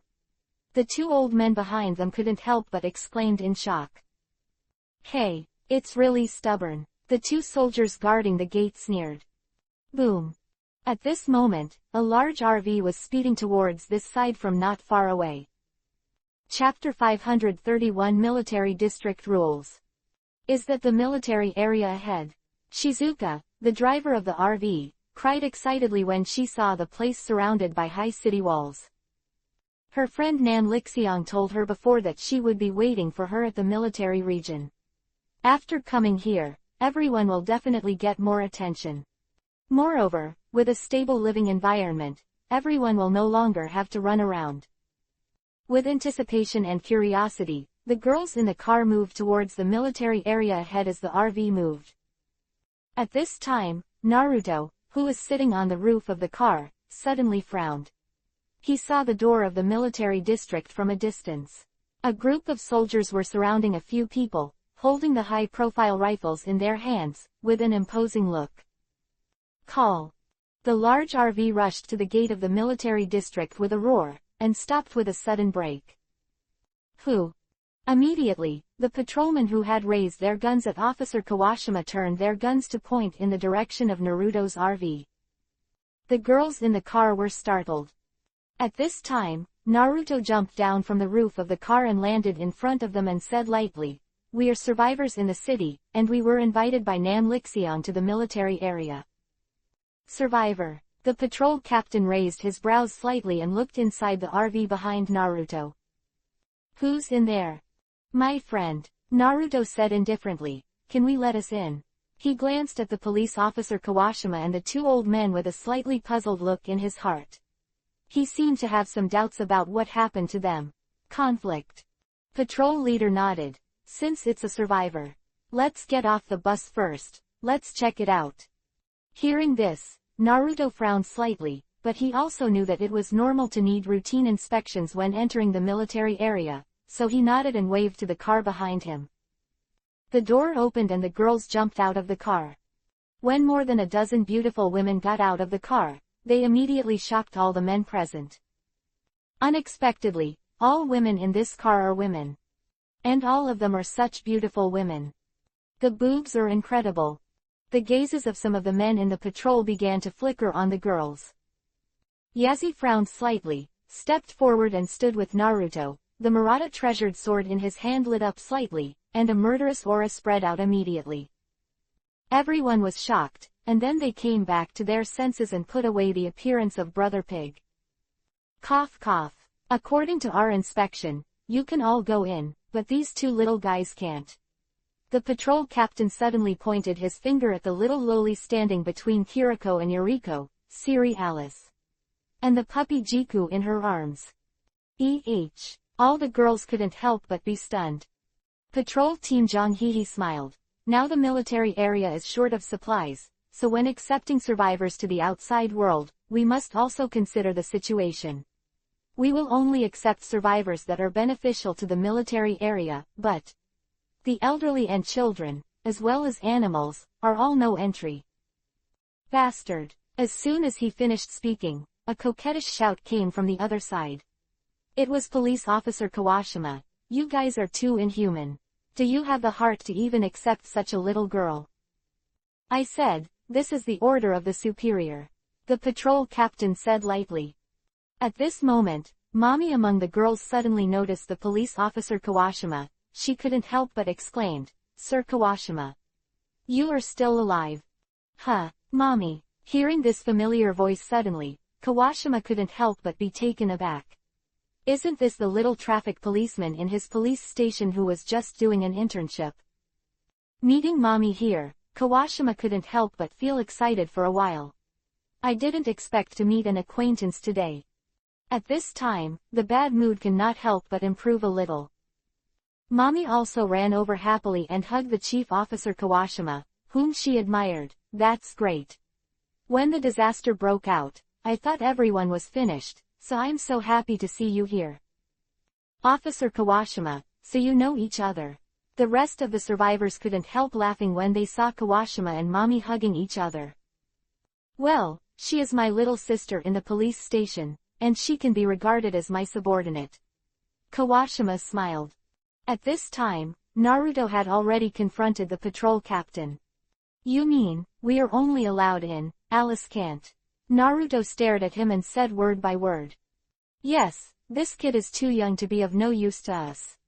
We will only pay for supplies in vain, but we cannot get what we deserve in return. The patrol captain responded coldly. Alice, who stood by and listened to the conversation between the two, couldn't help but feel sad for a while.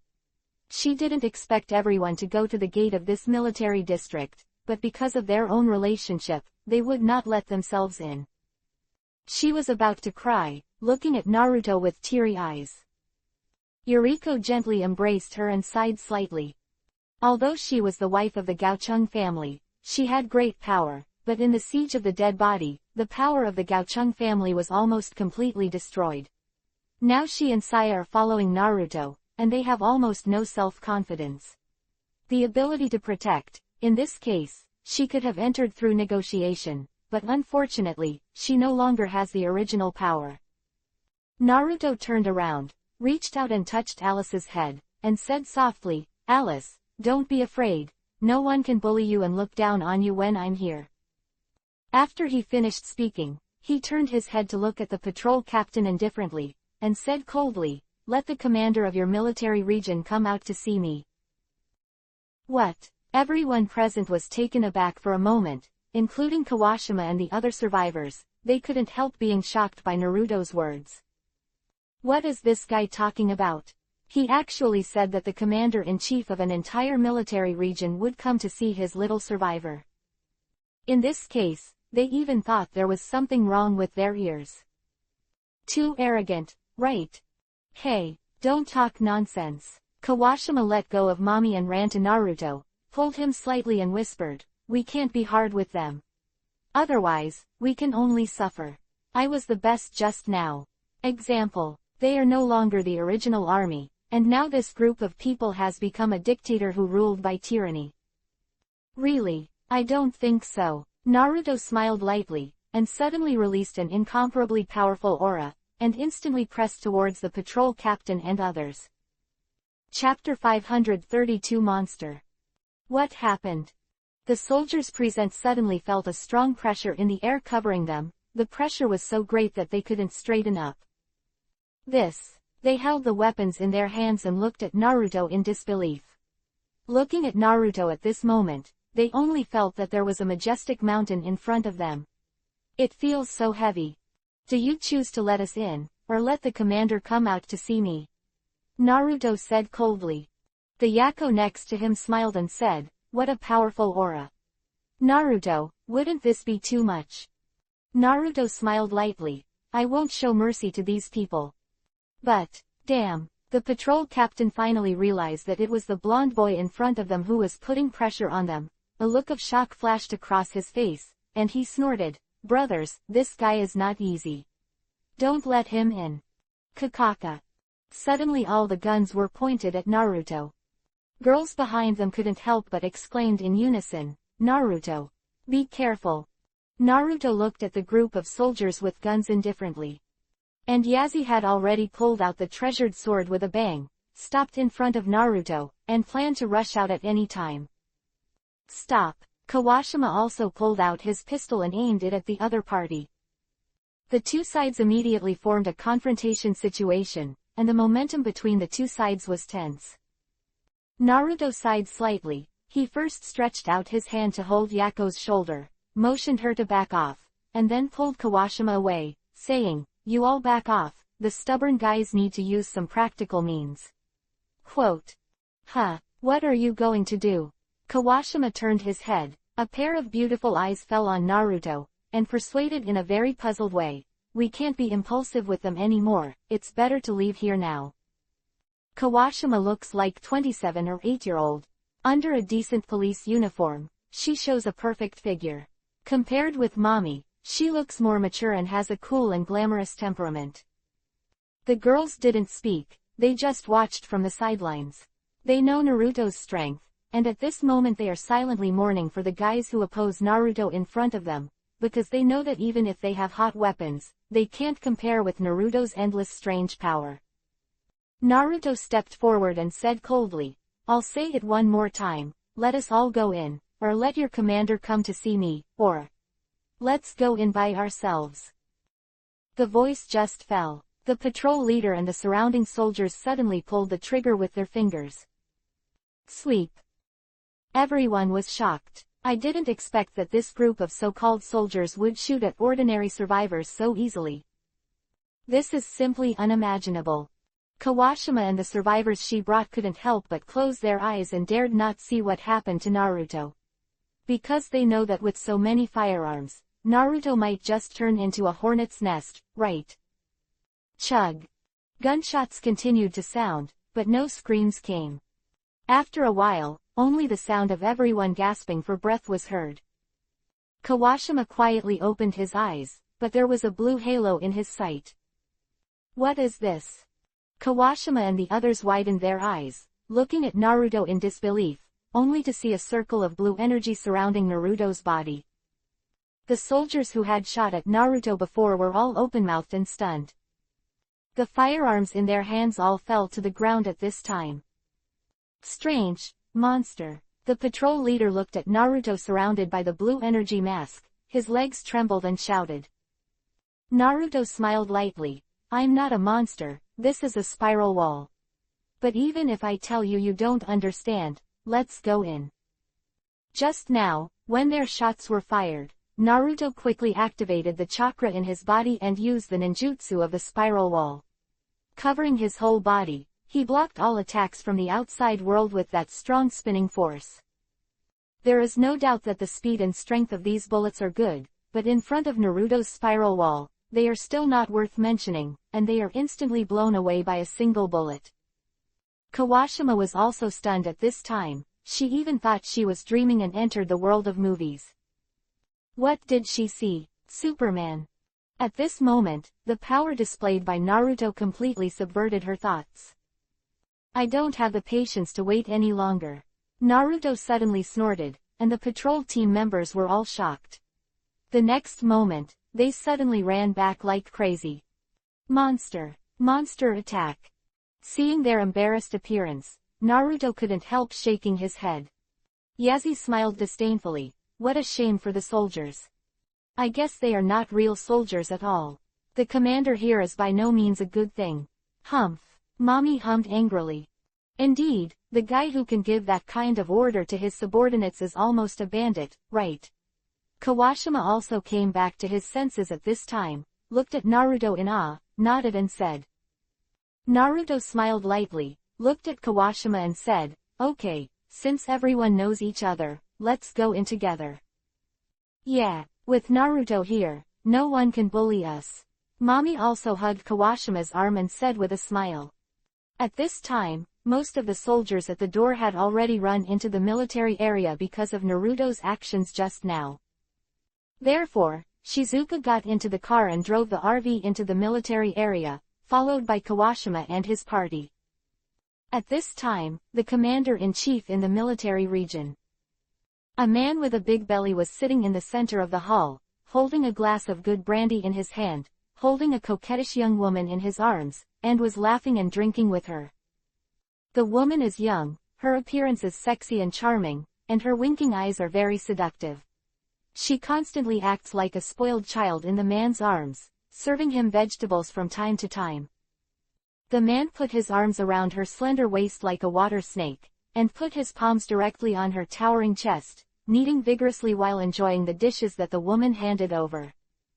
At this moment, a soldier suddenly rushed in and shouted, "Not good. Lord Commander. Chapter 533 Require." "What happened?" the pot-bellied commander exclaimed in dissatisfaction. "He is in a hurry now, and the woman in his arms has just shown some interest." He was interrupted at once, and he was immediately very upset. "If the subordinate didn't say anything, if anything important happens, I'll shoot him down," the reporter said tremblingly. "Out there are intruders outside." "What?" Commander couldn't help being startled. Could it be that the group of dead bodies attacked? "No, it's not. But, it's a blonde boy." "Blonde boy?" There was a hint of doubt in the commander's eyes, and he pushed the woman in his arms away, and the woman fell out with a whimper, glared at him slightly angrily, and walked away silently. The commander-in-chief came to the soldier and asked, "Tell me carefully." Naruto took the girls, and Kawashima and his group, and swaggered into the military area. The military district was filled with simple buildings. As soon as Naruto and his party entered, there were rows of heavily armed soldiers blocking their way. "Stop for me," the squad leader among them yelled angrily. Naruto and the others had to stop. "How did you come in? Who allowed you to come in?" They quickly surrounded Naruto and others with their weapons. Naruto frowned, while Kawashima clenched his pistol, secretly on guard. At this moment, a majestic voice suddenly came from not far away. "What's wrong? What happened?" The sound entered everyone's ears through the air. Naruto glanced at the sight and saw that the team in front was separated. A man with a big belly and a new military uniform came over. Beside him, a few people watched. A very sturdy soldier. Everyone exudes a murderous aura. Of course, this murderous aura was too trivial for Naruto. "Lord Commander." When this man appeared, many soldiers around him immediately bent over and bowed in salute, and the captain stepped forward and said respectfully, "They entered the military area without permission at all, and we are preparing to block them." When the commander heard the words, a light flashed in his eyes and nodded. "Is there such a thing? My subordinates dare not speak falsely." "Well, that's fine, then you'll be on standby for now." "Yes." After arranging his subordinates in a hurry, the commander turned his attention to Naruto. Seeing that he was only a teenager, and the rest of the people around him were old and weak, women and children, he couldn't help frowning, and he stepped forward and said lightly, "You guys. You should know the rules of our military area. Why do you force my doorman to come in?" Hearing this, Xuandao opened his mouth and said, "What are the rules of your military region? It's too inhuman to not allow the elderly, the weak, women and children to come in." The commander's face changed, and when he heard her scolding, a gloomy color suddenly appeared in his eyes. However, because he had learned through reports from his subordinates before that the blonde boy in the team seemed to have special superpowers, and this kind of character could not be easily provoked. So, he changed his usual attitude and suddenly stepped forward and said with a smile, "So that's the case, the rules are true, but there are exceptions to everything." After speaking, he looked at Naruto with a deep meaning, and smiled slightly. "Our military region is looking forward to the joining of the strong. If your ability is of this value, we can pay a few more people's materials. Even if these old people and children come in, what's the harm?" When Naruto heard this, he couldn't help but chuckle in his heart. It seems that this commander is not an ordinary straw bag. It is very likely that he has already learned his strength, so he did not recklessly attack himself and others, but took various measures to win over him. However, the previous attitude of the guards had made him annoyed, and this commander's approach was obviously too autocratic. He suddenly smiled, looked at the commander and said, "What do you mean? Do you want us to join?" Commander nodded. "Yes, to be precise, I want you to join.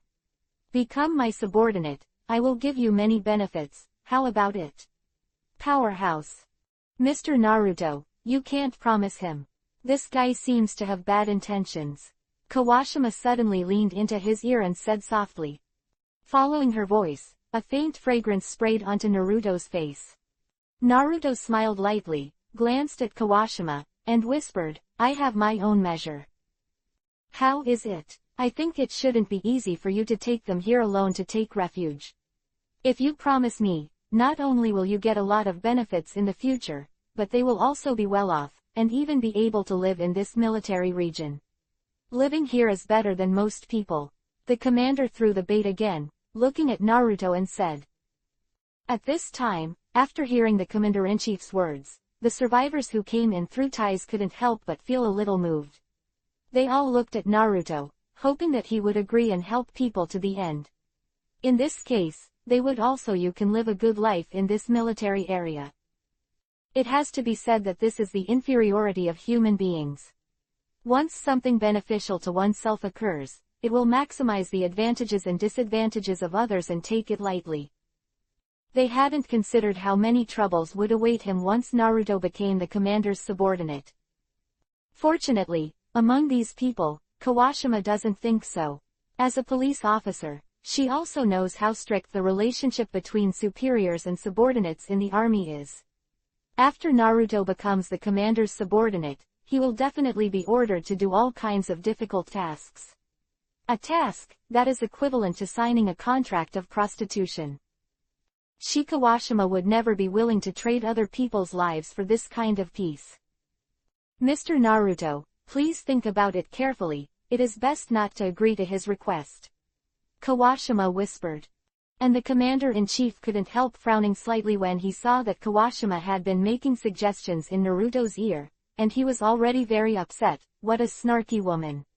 However, she looks much prettier than the woman she enjoys on her side. If possible, wouldn't it be a very pleasant thing to get her here too? Thinking of this, the commander-in-chief's gaze couldn't help lingering on Kawashima, and a malicious smile appeared on the corner of his mouth. And Naruto didn't express anything from the beginning to the end. He was thinking about a question, that is, should he continue to wander with the girls, or find a place to settle down, and then slowly find out the source of the dead body infection, Izumi. There is no doubt that the latter is the most urgent thing for him at the moment. With a slight smile, Naruto suddenly took a step forward. Chapter 534 Shoot at the Strong. "How is it, strong man, did you promise me?" The commander smiled when he saw him coming forward. Naruto suddenly said, "Actually, I have a better way, would you like to hear it?" Oh, the commander was stunned for a moment, then frowned slightly and said, "Let's hear it." Naruto smiled lightly. "My solution is also very simple, that is, let you be my subordinate and let me take over your place. From now on you don't have to worry about the attack of the dead body." What? Everyone was stunned, surprised by Naruto's sudden words. Even Kawashima, beside Naruto, felt incredible. When you come to someone else's home, you still want to accept everything from others and let others be your subordinates.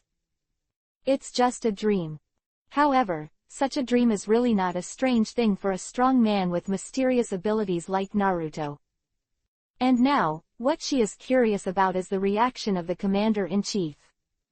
I saw that the commander's face changed continuously, and finally turned into a smiling face, and said to Naruto, "Stronger, are you joking?"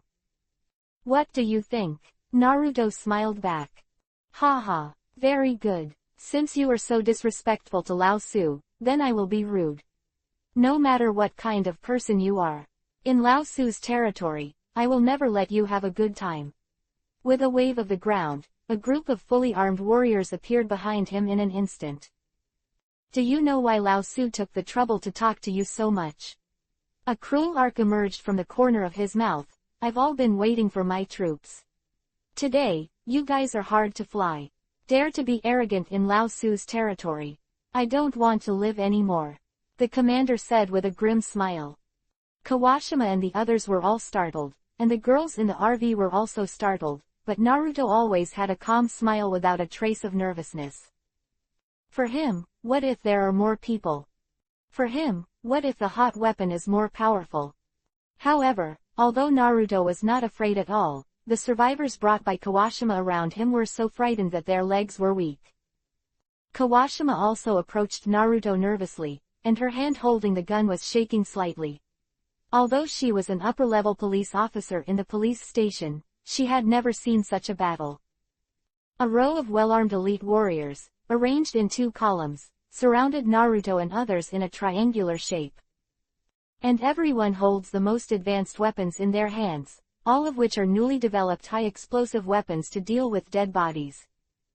Moreover, the most important thing is not this. Behind this row of infantry guards, there are 3 large tanks parked. The cannons on the tanks are aligning their barrels at Naruto. The last place is the missile launch pad. A missile powerful enough to destroy all buildings within 1,000 square meters has also been installed.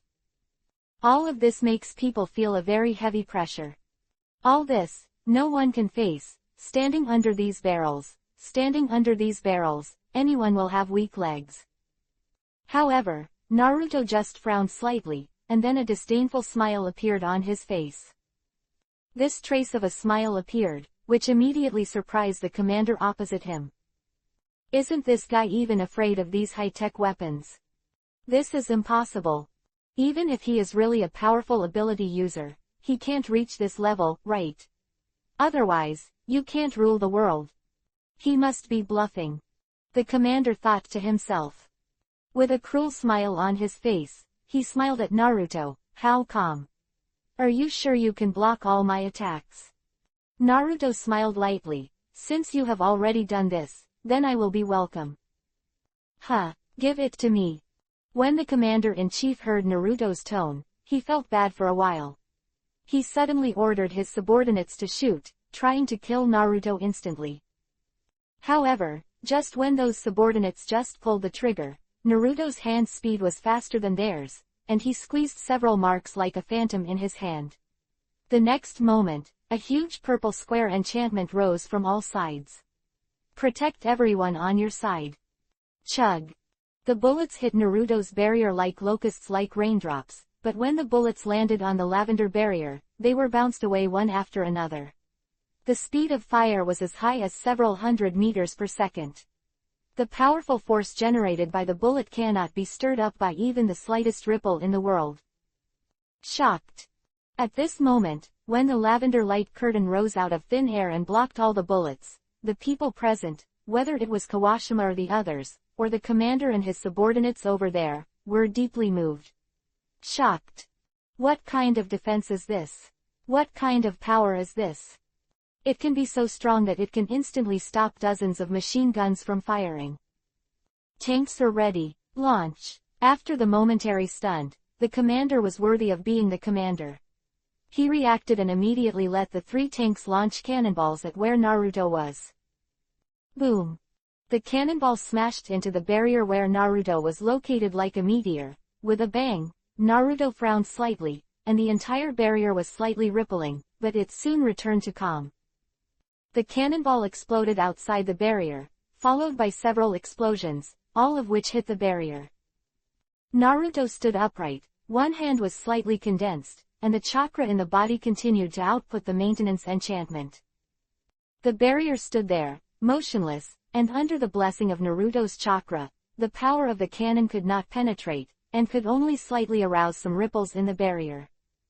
Seeing such a situation, Kawashima and the others, who were still a little worried at first, finally breathed a sigh of relief, and looked at Naruto with a look of awe.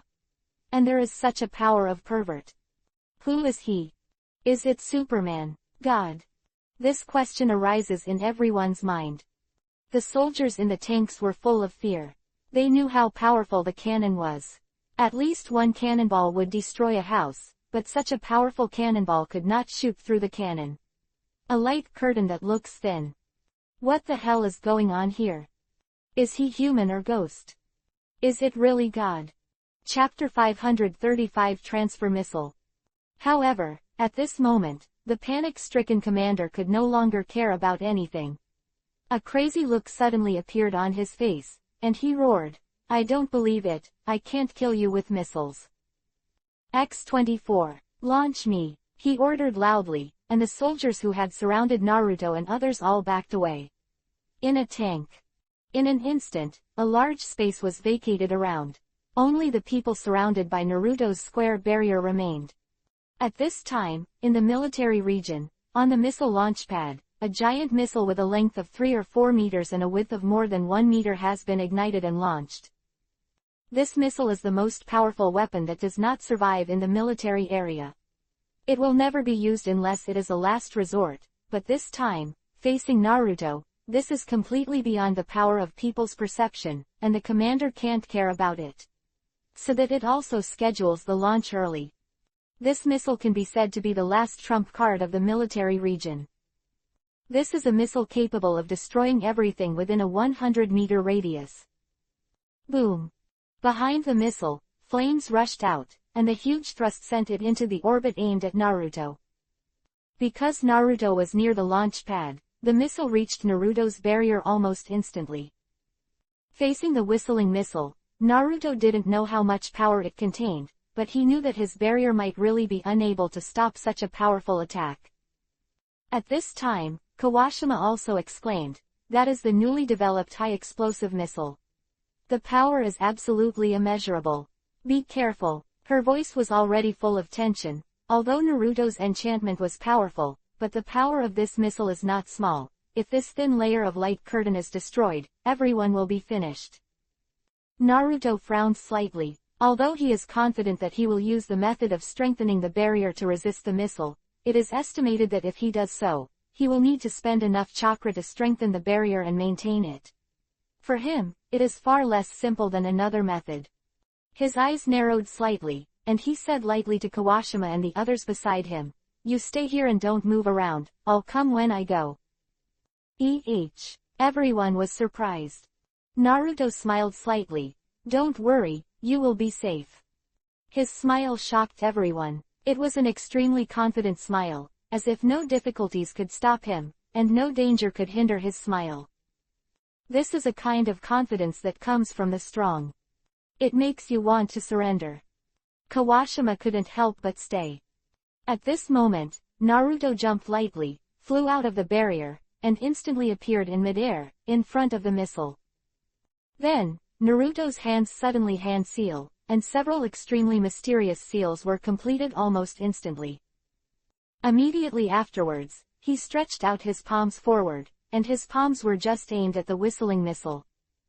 The next moment, the 3-meter-sized space in front of him suddenly burst into ripples, and strange talismans stretched out from the sky, forming a space wall in front of Naruto. And the roaring missile just hit these runes, the next moment has disappeared. As if it had never appeared before, it suddenly disappeared in midair without causing any fluctuations. Everyone present froze in place. All of them looked up at Naruto in midair with a puzzled expression. In the eyes of everyone, Naruto slowly fell to the ground, with a faint smile on his face. Suddenly, not far from the military area, there was a sudden explosion, as if it was a thunderbolt on the ground, which caught people off guard. Everyone only saw an explosion of fire rising into the sky, and a heat wave spread to this side from a distance. This is... The commander's face changed, but he knew very well what caused the explosion. That's right, it was the effect of the missile he launched. But the missile disappeared from everyone's sight. Was this explosion caused by the missile just now? Thinking of this, the commander's heart froze. Is this the ghost of this blonde boy? Is this a space shift? Naruto smiled slightly, and walked towards the tank where the commander-in-chief, who had already withdrawn far away, was. What he used just now was the space transfer ninjutsu. The chakra consumed by this ninjutsu is proportional to the energy that needs to be transferred. Strictly speaking, this missile is not energy at all, it can only be ordinary matter. For him, wanting to transfer such an object is too simple, but it takes almost no time to transfer it to the space marker he made when he was on the road just now. At this time, the 3 tanks, including all the surrounding soldiers, were retreating continuously. They finally felt fear. In the face of unknown power, the commander found that no matter how many troops and advanced weapons he had, he still seemed so insignificant when facing a strong man like Naruto. What to do, Lord Commander? He is here. The soldier driving the tank shouted in panic in the car. Idiot, hurry up and turn around. Go as fast as you can. Tong Shui called out in a panic. Everyone else is shooting at him. Attack, the commander shouted into the walkie-talkie again. Shoot your sister. Everyone couldn't help but curse in their hearts. Do you want everyone to be cannon fodder? However, no one dared to object to the commander's order. They had to pull the trigger at Naruto, and the other 2 tanks also fired shells at Naruto. Facing the hail of bullets and the shells mixed in the barrage, Naruto did not change his face, and his face still had that indifferent smile. He stretched his arm slightly, and suddenly a tree stem suddenly grew from above the arm, and the tree stem quickly turned into a thick shield, covering his whole body inside. This is the art of Mokuden, wood style. The bullet landed on the shield and could not penetrate it at all. With the blessing of Naruto's chakra, the defense of this Mokuden, wood style, shield was also beyond imagination. The bullet hit it, but only a faint dent was printed. At the next moment, he suddenly took out the dagger on his body and threw it violently towards the tank where the commander was.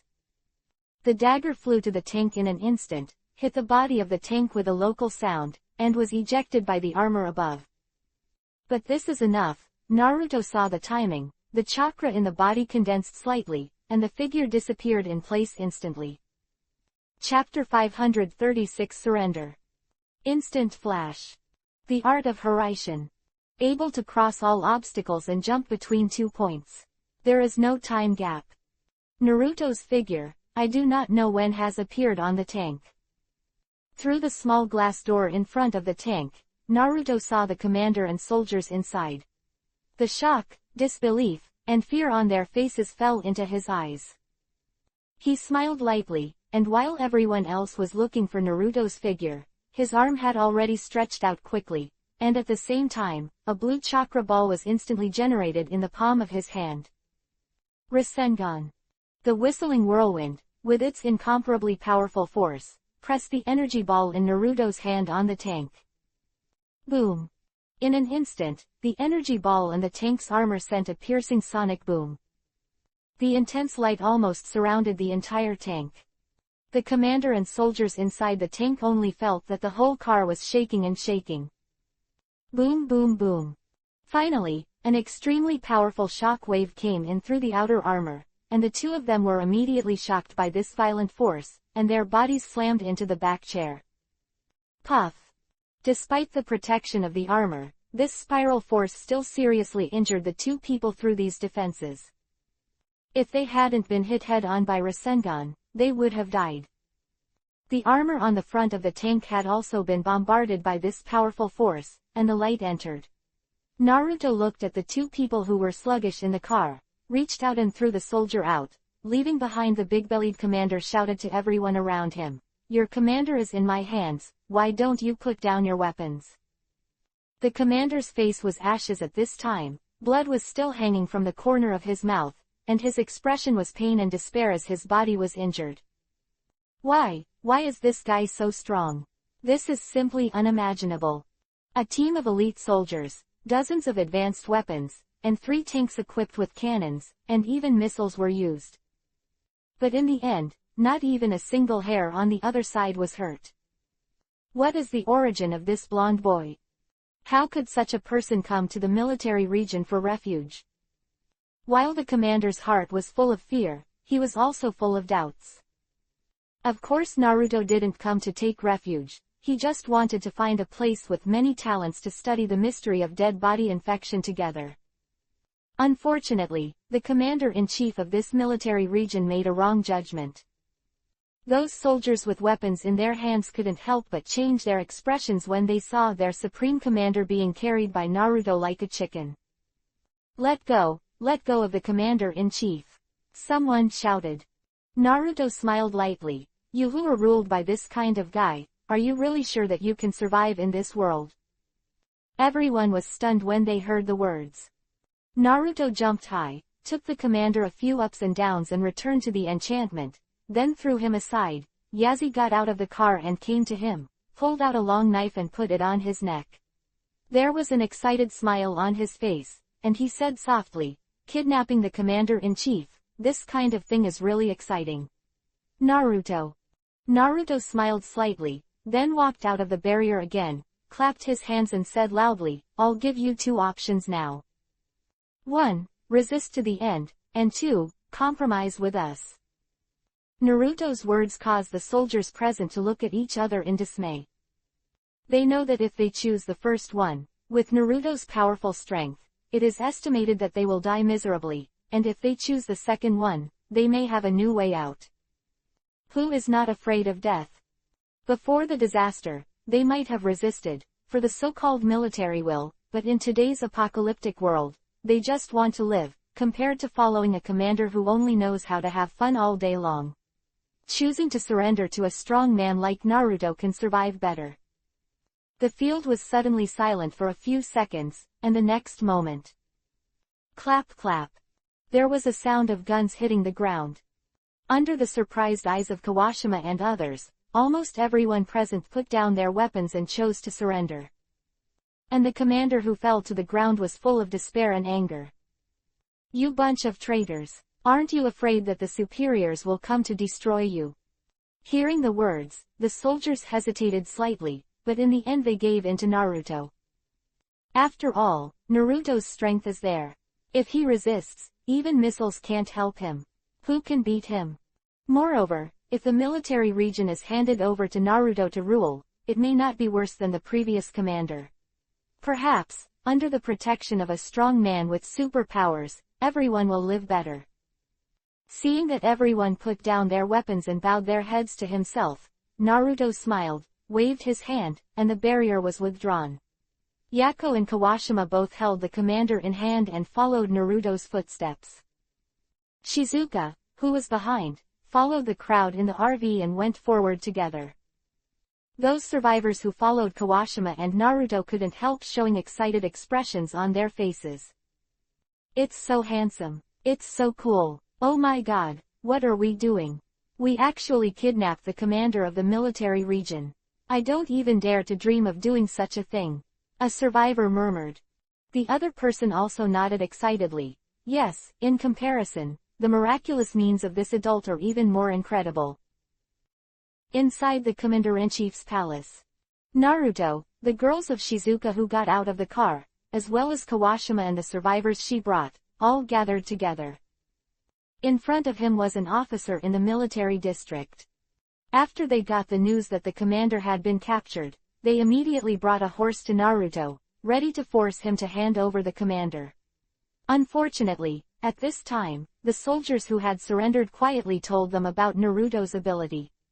After that, they were immediately frightened.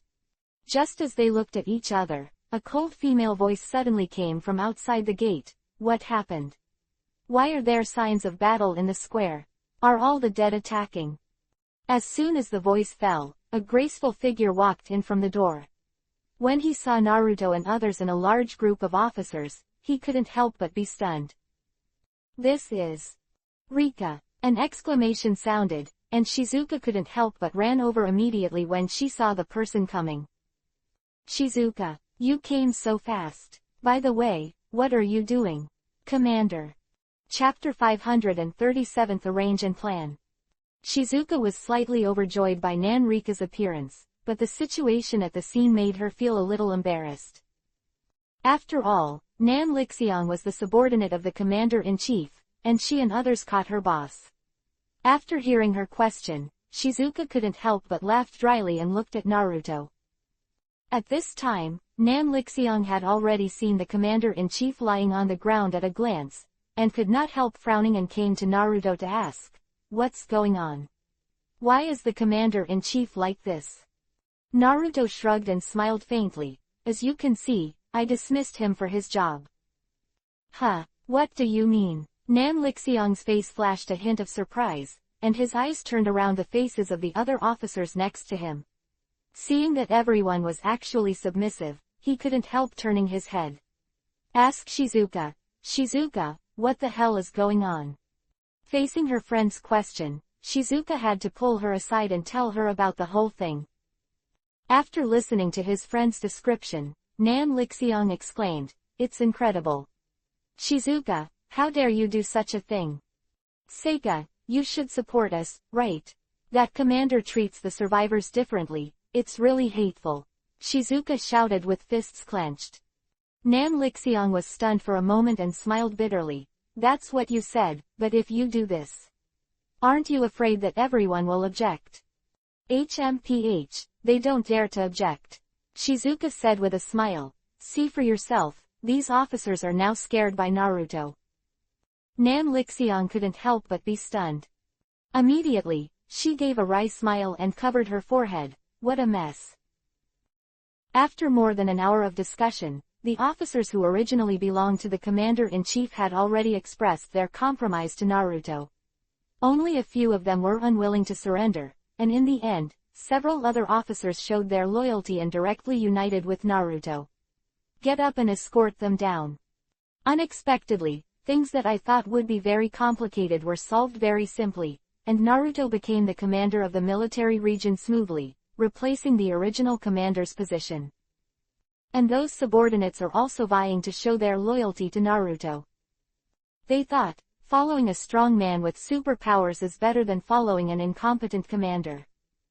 After learning about what happened, Nam Lixiang also expressed support for Naruto, although the former commander was her boss. However, she only came to this military region for a day or two, and some of the measures and practices of the former commander also made her feel uncomfortable. Now that Naruto is banned like this, she actually agrees very much in her heart.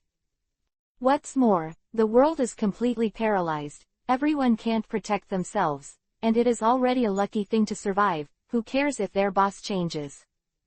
From another point of view, in this desperate world, wouldn't it be a good thing to have a powerful commander leading everyone to live? And Naruto is definitely the commander that everyone can identify with the most. After everyone dispersed, Naruto sent someone to lock the former commander in a cell and never let him out. Then, he ordered everyone to arrange the survivors, and after briefly explaining the basic matters, all the people who didn't want to work were withdrawn, and all the girls around him were called into the conference room, and he planned to have a simple meeting. Susanna, Yanyi, World, Guixin, Otome, Mami, Rei, Hirako, Saya, Yuriko, Yuko, Shizuka, Alice, and Shizuka's friend Nam Lixiang, Mami's former boss Kawashima. Everyone listens to Naruto together talk about the next plan. All those present were people Naruto could trust, so after gathering everyone, he directly stated his next plan. Because the world is already full of dead bodies, and the number of living people is getting smaller and smaller. At present, except for the military region with a large number of weapons that can barely protect itself, the number of other survivors is too small, and those survivors, also all it is seeking the protection of great powers. Therefore, at present, the military area is the safest place. Of course, in some uninhabited areas, or isolated overseas islands, there may also be survivors willing to live in the past. However, Naruto does not want to escape the world now. He has the ability and confidence to find out the mystery of dead body infection, so he chose to stay in the crowded military area. Would rather be a villain to replace the original commander. After all, even if he took the girls to seclusion, the girls would not really feel at ease, because they and their parents are still unknown. Only by ending this troubled world can they truly live with peace of mind. After he explained his thoughts to everyone, all the girls supported his approach. Nam Lixiang saluted Naruto and said, "You will be my supreme commander in the future. Just order me if you have anything. Lord Naruto. Seeing her serious look, Naruto waved his hand. Everyone will be friends in the future, so don't be so rigid. No, Nan Lixiang, will definitely stick to my post and follow your command. Nan Lixiang said stubbornly. Seeing her like this, Naruto stopped talking. For Nan Lixiang's insistence, everyone could only shake their heads and smile bitterly. At this time, Kawashima also showed his loyalty to Naruto. Naruto Commander, although I am not a very good policeman, but I can also go to fight, please come and tell me where I can be used. She has seen Naruto's powerful strength with her own eyes, so she feels very honored to be able to work for a strong man like Naruto, not to mention that now that Naruto has become the commander of the military region, she hopes to get Naruto even more people's attention. Seeing Nanrika and Kawashima express their loyalty to Naruto respectively, Yuriko opened her mouth and hesitated. Okay, everyone, let's take a rest first. In this military area, you don't have to worry about the threat of the dead for the time being. I guess you can relax a little. Naruto waved his hand, said to the girls. Yeah, I haven't even taken a bath these 2 days. I'm going to take a bath first. Mommy smiled, and she pulled Kawashima and said, Sir Kawashima, do you want to come with me too? I have so much to say to you. Kawashima smiled slightly, and had no choice but to agree to her request, and was pulled by Mommy to the room that had been arranged. Recommend a friend's book. League of Legends, The Merry Talents, LOL fans, friends who like to play LOL can go and read it. Chapter 538 Various Services. The fact that Naruto became the commander-in-chief of the military region quickly spread in the military region, and the previous disturbances more or less caused everyone to start various speculations. People who didn't know about Naruto gradually learned about Naruto under the narration of the people present at the time. When they heard that he had a powerful special power, they couldn't help but get excited. Some people even came to the front of the commander's mansion, silently watching, hoping to see the legendary blonde boy, that is, the new commander of the military region, a glimpse. And those middle-level non-commissioned officers and officers were also talking about Naruto quietly. From the soldiers who were present at the time, they also learned about Naruto's powerful and mysterious power. In addition to being in awe of his power, they also got along in their hearts. All kinds of thoughts. In the room where Naruto was sitting, he was sitting cross-legged on the bed. Although he occupied the military area, there were many things waiting for him to deal with, but he would not let go of the most basic training, not to mention, he also knew that the military area was currently in the military area. People of all classes must have a buffer time for them to accept their new commander. It was almost night now. Naruto, who had eaten dinner, was concentrating on his cultivation, and he was also thinking about how to find the source of the dead body infection. First of all, it's not enough to be reckless with your own strength. In the face of such a virus-like disaster, the power of modern technology is also indispensable. I don't know if there are talents in this field in the military area now. It seems that tomorrow just go and confirm. Although the power of science and technology may not necessarily be able to find out the source of the virus infection, but at least it can bring you some necessary information. I believe that as long as you look carefully, you will be able to find out and overcome these difficulties. Never give up, this is Naruto's principle of life. While thinking about it, there was a knock on the door. Naruto opened his eyes, a hint of doubt flashed in his eyes, and said, "Come in." The next moment, the door opened, and a strange woman with a graceful figure and a coquettish dress suddenly walked in. Naruto was slightly taken aback. Although he had sensed that the breath outside the door was not someone he knew, the beautiful woman who walked in still surprised him. After the woman came in, she smiled slightly, and suddenly twisted her stubborn buttocks, and shouted coquettishly to Naruto, "Are you our new commander-in-chief? You are so young and handsome." Quote. "What's the matter with you?" Naruto frowned slightly. I have something to come to you." The woman swayed her waist and came to Naruto, looking at Naruto with a charming smile, seeing that he was better than the big belly commander before. It's a day and a day, those officers let her serve such a handsome boy, it's a very happy thing. Earned, she thought. Under Naruto's suspicious eyes, the woman picked up the kettle in the room and made Naruto a cup of tea, then picked it up and sat gently on the edge of his bed, leaning over slowly, and said in a low voice, "Lord Commander, I was ordered to serve you. Please accept my service." After she finished speaking, she handed the teacup in her hand to Naruto. Naruto had to stop practicing, took a sip of the tea, and refused with a smile, "Well, tea is good tea, but you don't need to wait." When the woman heard this, a reluctant expression appeared on her face, and she suddenly cried out in grievance, "Master Commander, do you dislike me? Is it because I am not good-looking? Are you unhappy?" Naruto shook his head very simply, "Sorry, I have something to do now." When the woman heard this, she didn't dare to say more. She glanced at Naruto resentfully, and then she left the room 3 times. The door closed, Naruto let out a secret sigh, but luckily he managed to hold on to it, or else he was really tempted by her. It would be bad, because he could see that this woman must have been sent by someone it was given to him to play with.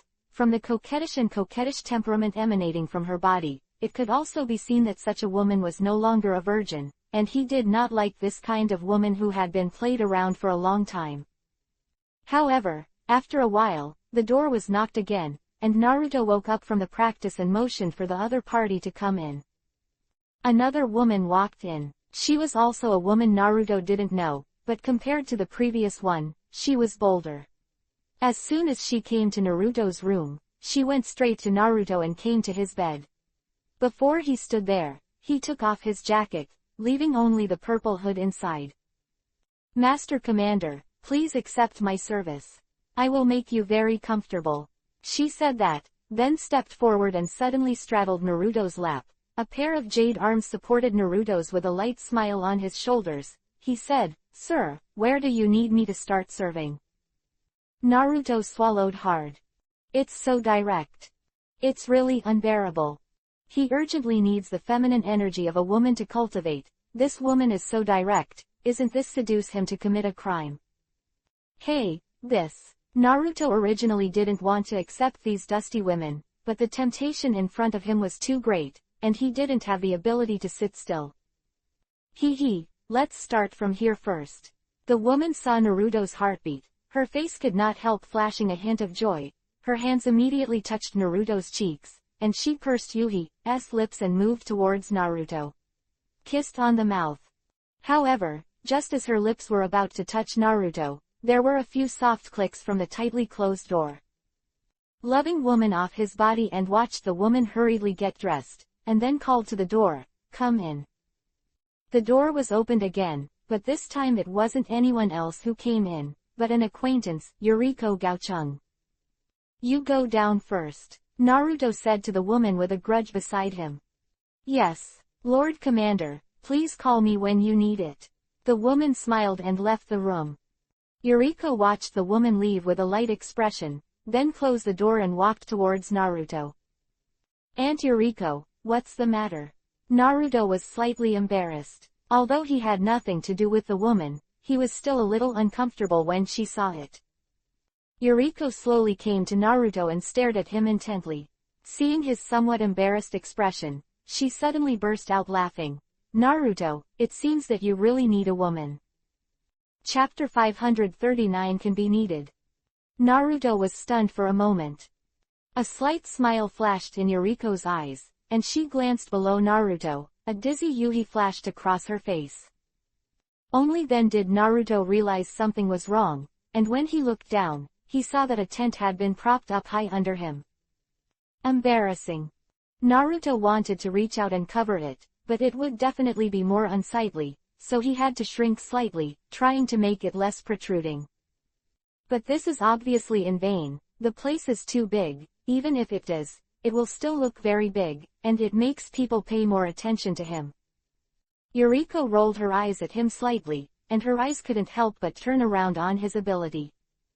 Naruto rubbed his nose with a wry smile, hurriedly sat on the bed, and changed the subject. "Aunt Yuriko, what are you doing here with me?" Yuriko smiled slightly, sat gracefully next to Naruto, and said softly, I just came to see, I want to talk to you about the next thing.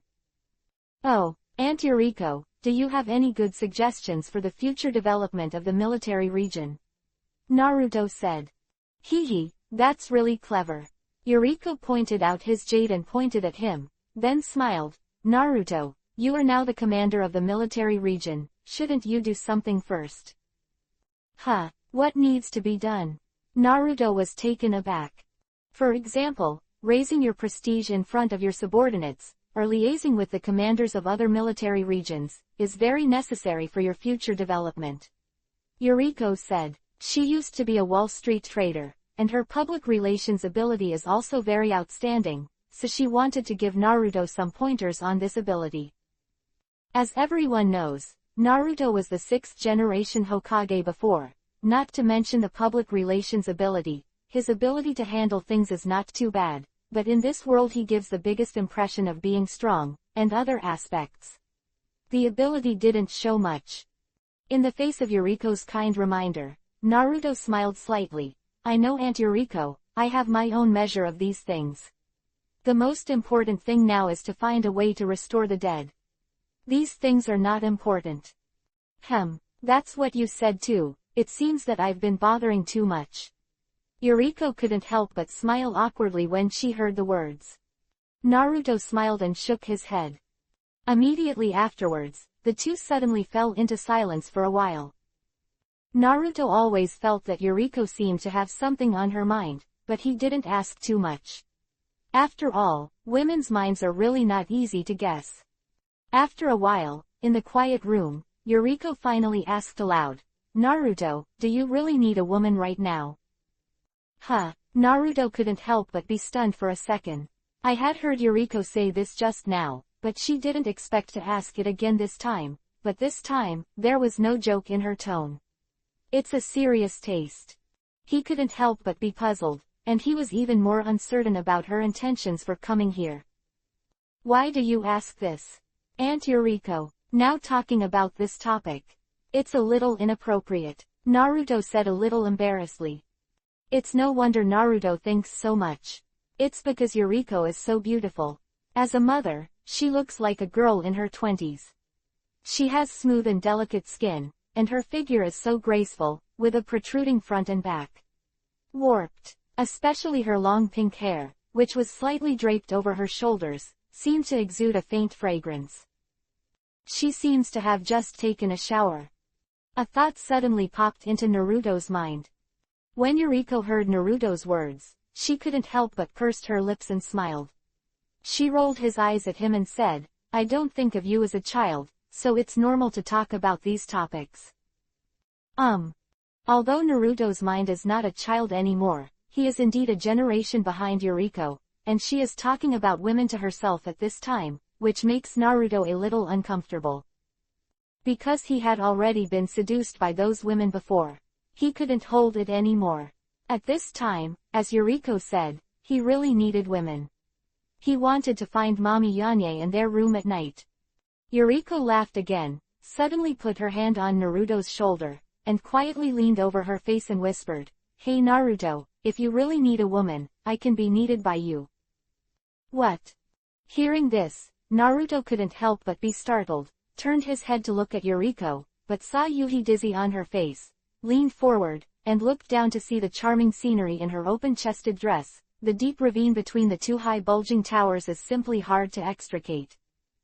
I'm sorry, did I scare you? Seeing Naruto's surprised look, Yuriko sat down again, leaning against Naruto's shoulder, and whispered, Actually, I'm not joking. I'd rather you were joking.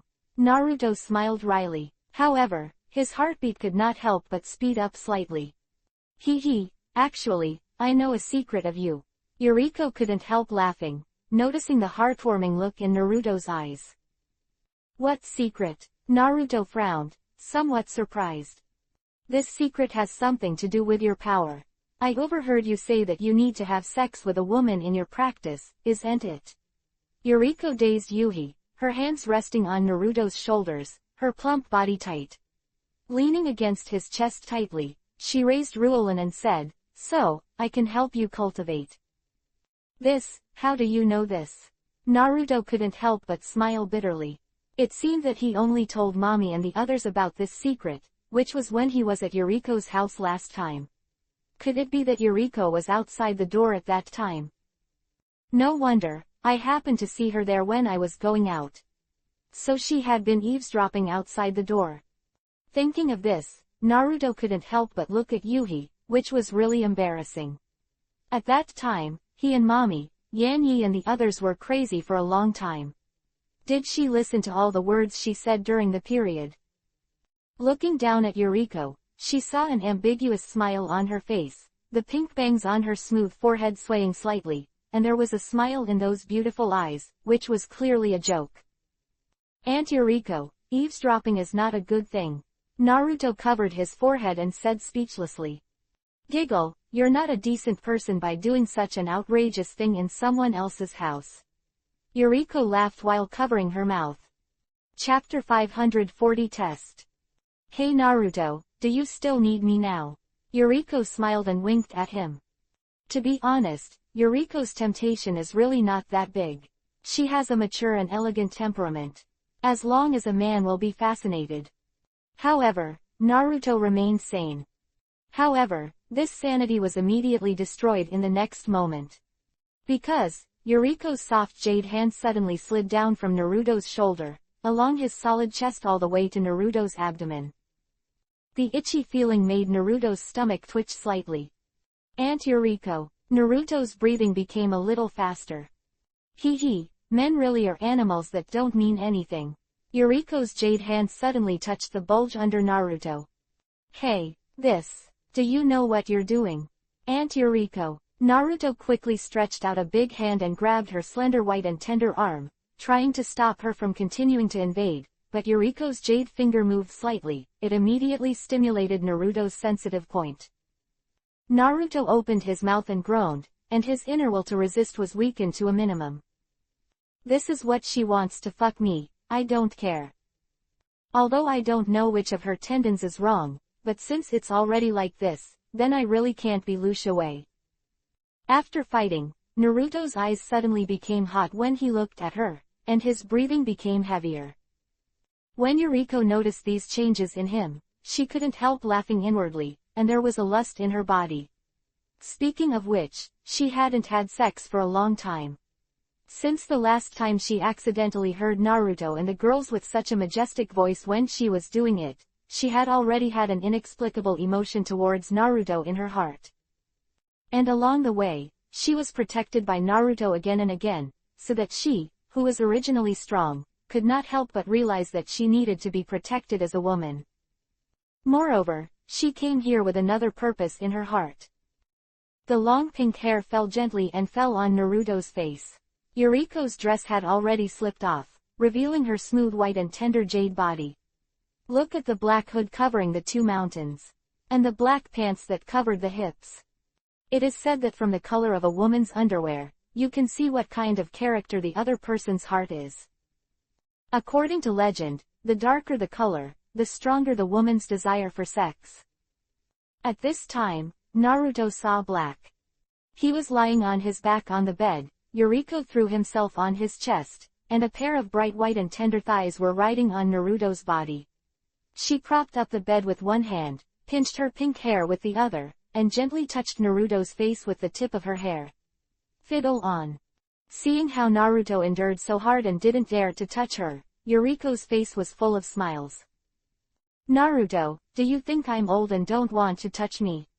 Yuriko said suddenly resentfully. No, I was just thinking. Aunt Yuriko, you must have some purpose in doing this. Naruto said suddenly. Hearing this, Yuriko was shocked. Immediately, the look on her face darkened slightly, she straightened up, and she suddenly sighed slightly. Naruto, you are the most special man I have ever met, you can still maintain your sense of reason amidst such temptation. Thinking about it, I can still realize that I have a purpose, and I am really relieved to give my daughter to you. Shay, come in. Yuriko suddenly turned her head and shouted towards the door. With a click, the door was pushed open. Next moment. Saya, who flung 2 pink ponytails, ran in with a pouty mouth and an angry face. "Mom, how can you do this? You have taken off your clothes like this, are you doing it too much?" Saya raised Yuhi's face, not daring to look at the posture of his mother and Naruto at this time. "I saw that Yuriko was only wearing black erotic underwear, sitting on Naruto's waist like that, and the high bulging place below Naruto was gently pressing against her mother's buttocks." Only then did Yuriko get up with a smile, put back the clothes she had taken off, stretched out her hand to pull Naruto up, and said with a slight smile, "Sorry, Naruto, I just wanted to identify you for my daughter on a whim. Someone worthy of trust. I'm sorry for the change that I brought to you." Naruto opened his mouth wide, with an expression of being played. Seeing his appearance, Yuriko couldn't help covering her mouth and chuckling.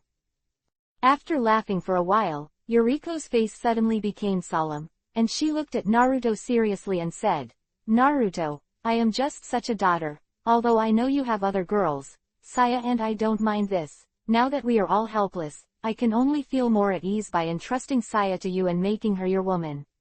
I hope you can understand my feelings as a mother. This, not a deal." After Yuriko finished speaking, she pulled up Saya and walked to him, put their hands together, and said sincerely, "I hope you can treat Saya well, no matter what the world will become in the future, please treat my daughter well." Quote. Mom. Hearing Yuriko's words, Saya couldn't help shedding tears. His mother has always been so considerate of herself, but she has always been so self-willed, and it is not until now that she understands her mother's feelings. Compared with Yuriko and Saya, Naruto is a little bit dumbfounded. After a long time, Yuriko is here to test herself. "It's a shame that I have fantasies about her. A woman's heart is really a needle in the sea."